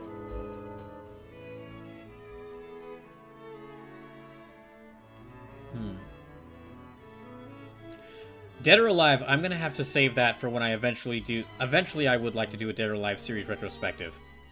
A lot of these games are... This is basically to... Really, what I'm doing with this list, because this is honestly a curated list of PS1 games. What I'm really doing here is telling y'all, like, all the... Like, giving y'all a list of all the PS1 games I would eventually love to play on the channel for some reason or another. And there might be more added to this that I would like to get to. Oh, Doom, Doom, I played, like, a different version of Doom, so I'd actually include that right here. Because I played a different version than the PS1 version of Doom. As for what other games I can include, okay. Okay, so I'm going to go ahead and spoil something. We're still alone. So this is Xenogears? Or it's a... Oh. Jackie says, what's the game at the bottom? Oh, you mean Xenogears here? Oh, do you mean here at the bottom of my tier list? So or the sequel, I think. Okay, do you mean like the game that's an F tier? Oh yeah, Jackie, do you mean the game that's an F tier? Because if so, that's Iron and Blood Warriors Ravenloft. It is a D&D it is a Dungeons and Dragons... Iron and Blood Warriors Ravenloft is a D&D fighting game. And the reason why you might be thinking, wait, there was a D&D fighting game, is because Iron and Blood was so bad that we will probably never see another D&D fighting game again. Gosh, I'll have to upload the stream I did where I played through Iron and Blood Warriors of Ravenloft. Oh my gosh, that thing is... Yeah, it's a bad... There's many reasons for why it's a bad game. There's many reasons for why it's a bad game, and you can see like a ton of videos on YouTube to see why it's such a bad fighting game. One of the things I will say is that... Oh, I'm gonna equip... While I'm thinking about this, I'm gonna equip some armor to this guy. One of the reasons why it is such a bad fighting game is that, like, in Iron and Blood Warriors of Ravenloft, different characters get different bonuses depending on what stage they're on. So if you play on as a certain character on a certain stage, they will get like a bonus to their stats. They will get a bonus to like some of their attack damage. They tried to add like mixed D&D with a fighting game, and it just didn't work. So yeah, if you want to find out like what exactly are the problems with this game, highly recommend going on YouTube and watching someone's reviews of this game, because it's a really bad game. Okay, but I'm gonna go ahead and spoil something for the future. Even though we are a far way out from me doing the Godzilla movie ranking stream, I am preparing for it. It's just taking some time because life gets in the way. Marziska fan says, oh, they should have just had Capcom make it with characters from the Mystara duology. They should have, yes. But instead, the story behind Iron and Blood Warriors of Ravenloft is that, Acclaim wanted to make a fighting game, and so they got a bunch of people who had never made a fighting game before, and had them start making a fighting game. And because all those people who were making a fighting game were like big D&D fans, they decided to make it like a dark fantasy game, inspired by Ravenloft. And then Acclaim gave them only a year or two to make the game. And they knew it was going to be good, so they're like, okay, let's just try and make this like a dark fantasy game so we can get some fun out of this, so we get some enjoyment out of this, and we'll try to send this out. And then, only a few months before the game was going to ship, Acclaim was like, we don't think this game is going to sell well, and they somehow got the rights to make a D&D to make it. They got the rights from the holders of D&D, from the people who own D&D, to make a D&D fighting game. They got the rights to make a D&D fighting game. They were like... And then Acclaim went to developers and they said, haha, surprise! Good news, guys. That project you've been working on is now going to be an official Ravenloft fighting game. And the dev team said, great, can we get some more money or time so we can make it good then? No. TikTok, you still gotta ship it in 2 months. And that's only half the story. That's only like part of the story. And like again, there's like Matt McMuscles did a video on this game, and like he goes in depth into like the problems with the gameplay. Highly recommend watching that if you want to see like everything. I would go more in depth into the problems with this, but we don't have enough time on this stream. I was gonna add the last games I'm gonna rank here before we leave. The last games I'm gonna rank here before I leave for the day. So I'm playing. So we're a long way out from me doing the Godzilla movie ranking stream, but I am slowly working on it. And one of the things I'm doing for that is I've recorded footage for a bunch of kaiju games. I've recorded footage for a bunch of kaiju games that I'll be showing during the stream. That I'll be showing during the stream. Because there are some games that are like, I'd really love to show footage of these games whilst I'm talking about Godzilla, like I did with the other movie ranking streams. However, I don't think I could like play those games while also talking about the movies, the Godzilla movies in depth. That is to say, I've gotten a lot of experience playing Primal Rage on the PS1, and then these 3 Rampage games. And overall, I'll go ahead and rank them here. You'll see the footage of me playing them when I do the Godzilla movie ranking stream, whenever that gets to happen. But I'm gonna put like all of these in C tier. Well, Primal Rage goes in like C tier, underneath Crash 2 and Crash 3, because it is an interesting idea. It's an interesting idea for a fighting game. It's a unique setup it's a unique style for a fighting game of like these like almost claymation looking. There's like these claymation kaiju fighting it out. However, actually controlling the game is not fun. It's got a kind of unique control system to it, and it's not really fun to play. As for the Rampage games, the Rampage games, these I'm gonna also put in the C tier, and they're all kind of tied in C tier. These for a person who likes video games and is a fan of kaiju movies, they'd be an interesting thing to experience. However, you will have experienced everything these games have to offer after the first 2 levels. Because all the levels are really just like, the gameplay really doesn't change much between all the levels. It really doesn't add much onto it. You're really just going around destroying buildings with the same like 3 or 4 attacks. Which is fun for like the first couple of levels, but after like the first couple of levels you realize that that's it. That's it for the entire game. And there's not really much gameplay difference between any of these 3 games. It's really just like, you might have a few more monsters. But that's it. And overall, I do think they're weaker than Primal Rage, because I could see like an interesting idea for a new game for each of these ideas, for Primal Rage and for Rampage. However, I think if you were to bring either of these series back, you'd have to like heavily change them. I do think like NetherRealm is like one of the studio that handles all of Warner Bros. Fighting game properties, and I do think they can make a good fighting game out of Primal Rage if they were to try and bring it back. Although from what I've heard, from what I've heard from people, NetherRealm hasn't been able to make a good Mortal Kombat game in the past few years, so who knows. And I think that like there have been like a few games inspired by Rampage, a few indie games inspired by Rampage, but I think someone could like try and bring back Rampage, like an indie dev could bring back Rampage and make it a really exciting game. We just haven't really seen it yet. But yeah, all 4 of these are like games where if I were to play these again, I'd be watching some show and then like have these just on, like playing these so I could be doing something while I'm watching the show. That's kind of it. Okay, so that's all the games I'll rank for now. That's all the games I'll rank for now. Thank you for watching this Final Fantasy II stream that then became a playing Final Fantasy II and reviewing Final Fantasy and reading reviews of other Final Fantasy games, and then switched into a Final Fantasy II and ranking PS1 games I've played stream. Thank y'all for tuning in. I'll be back on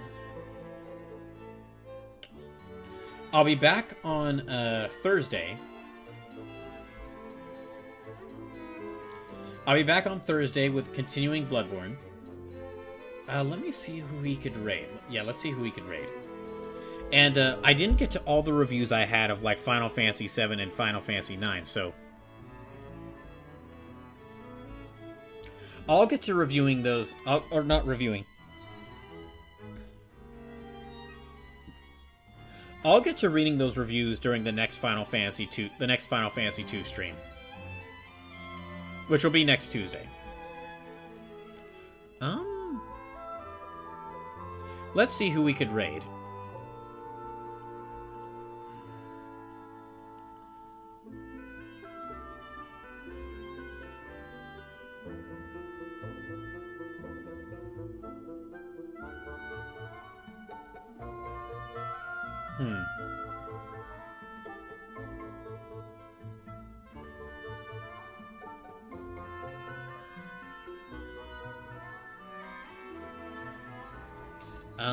Let's see who we could raid. Let's see. Henya the Genius is live. We could raid them. Midnight Sumo is live with more sumo wrestling. Zito's live. Night Marziska fan and Night Sleepless. Hope you have a good night.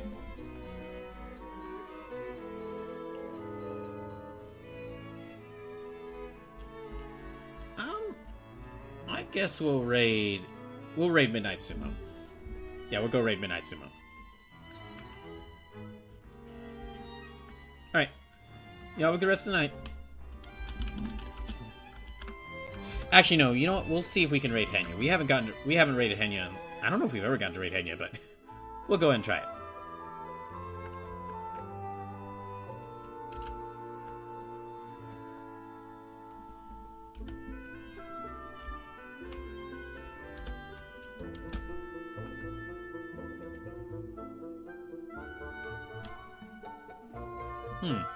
That didn't work.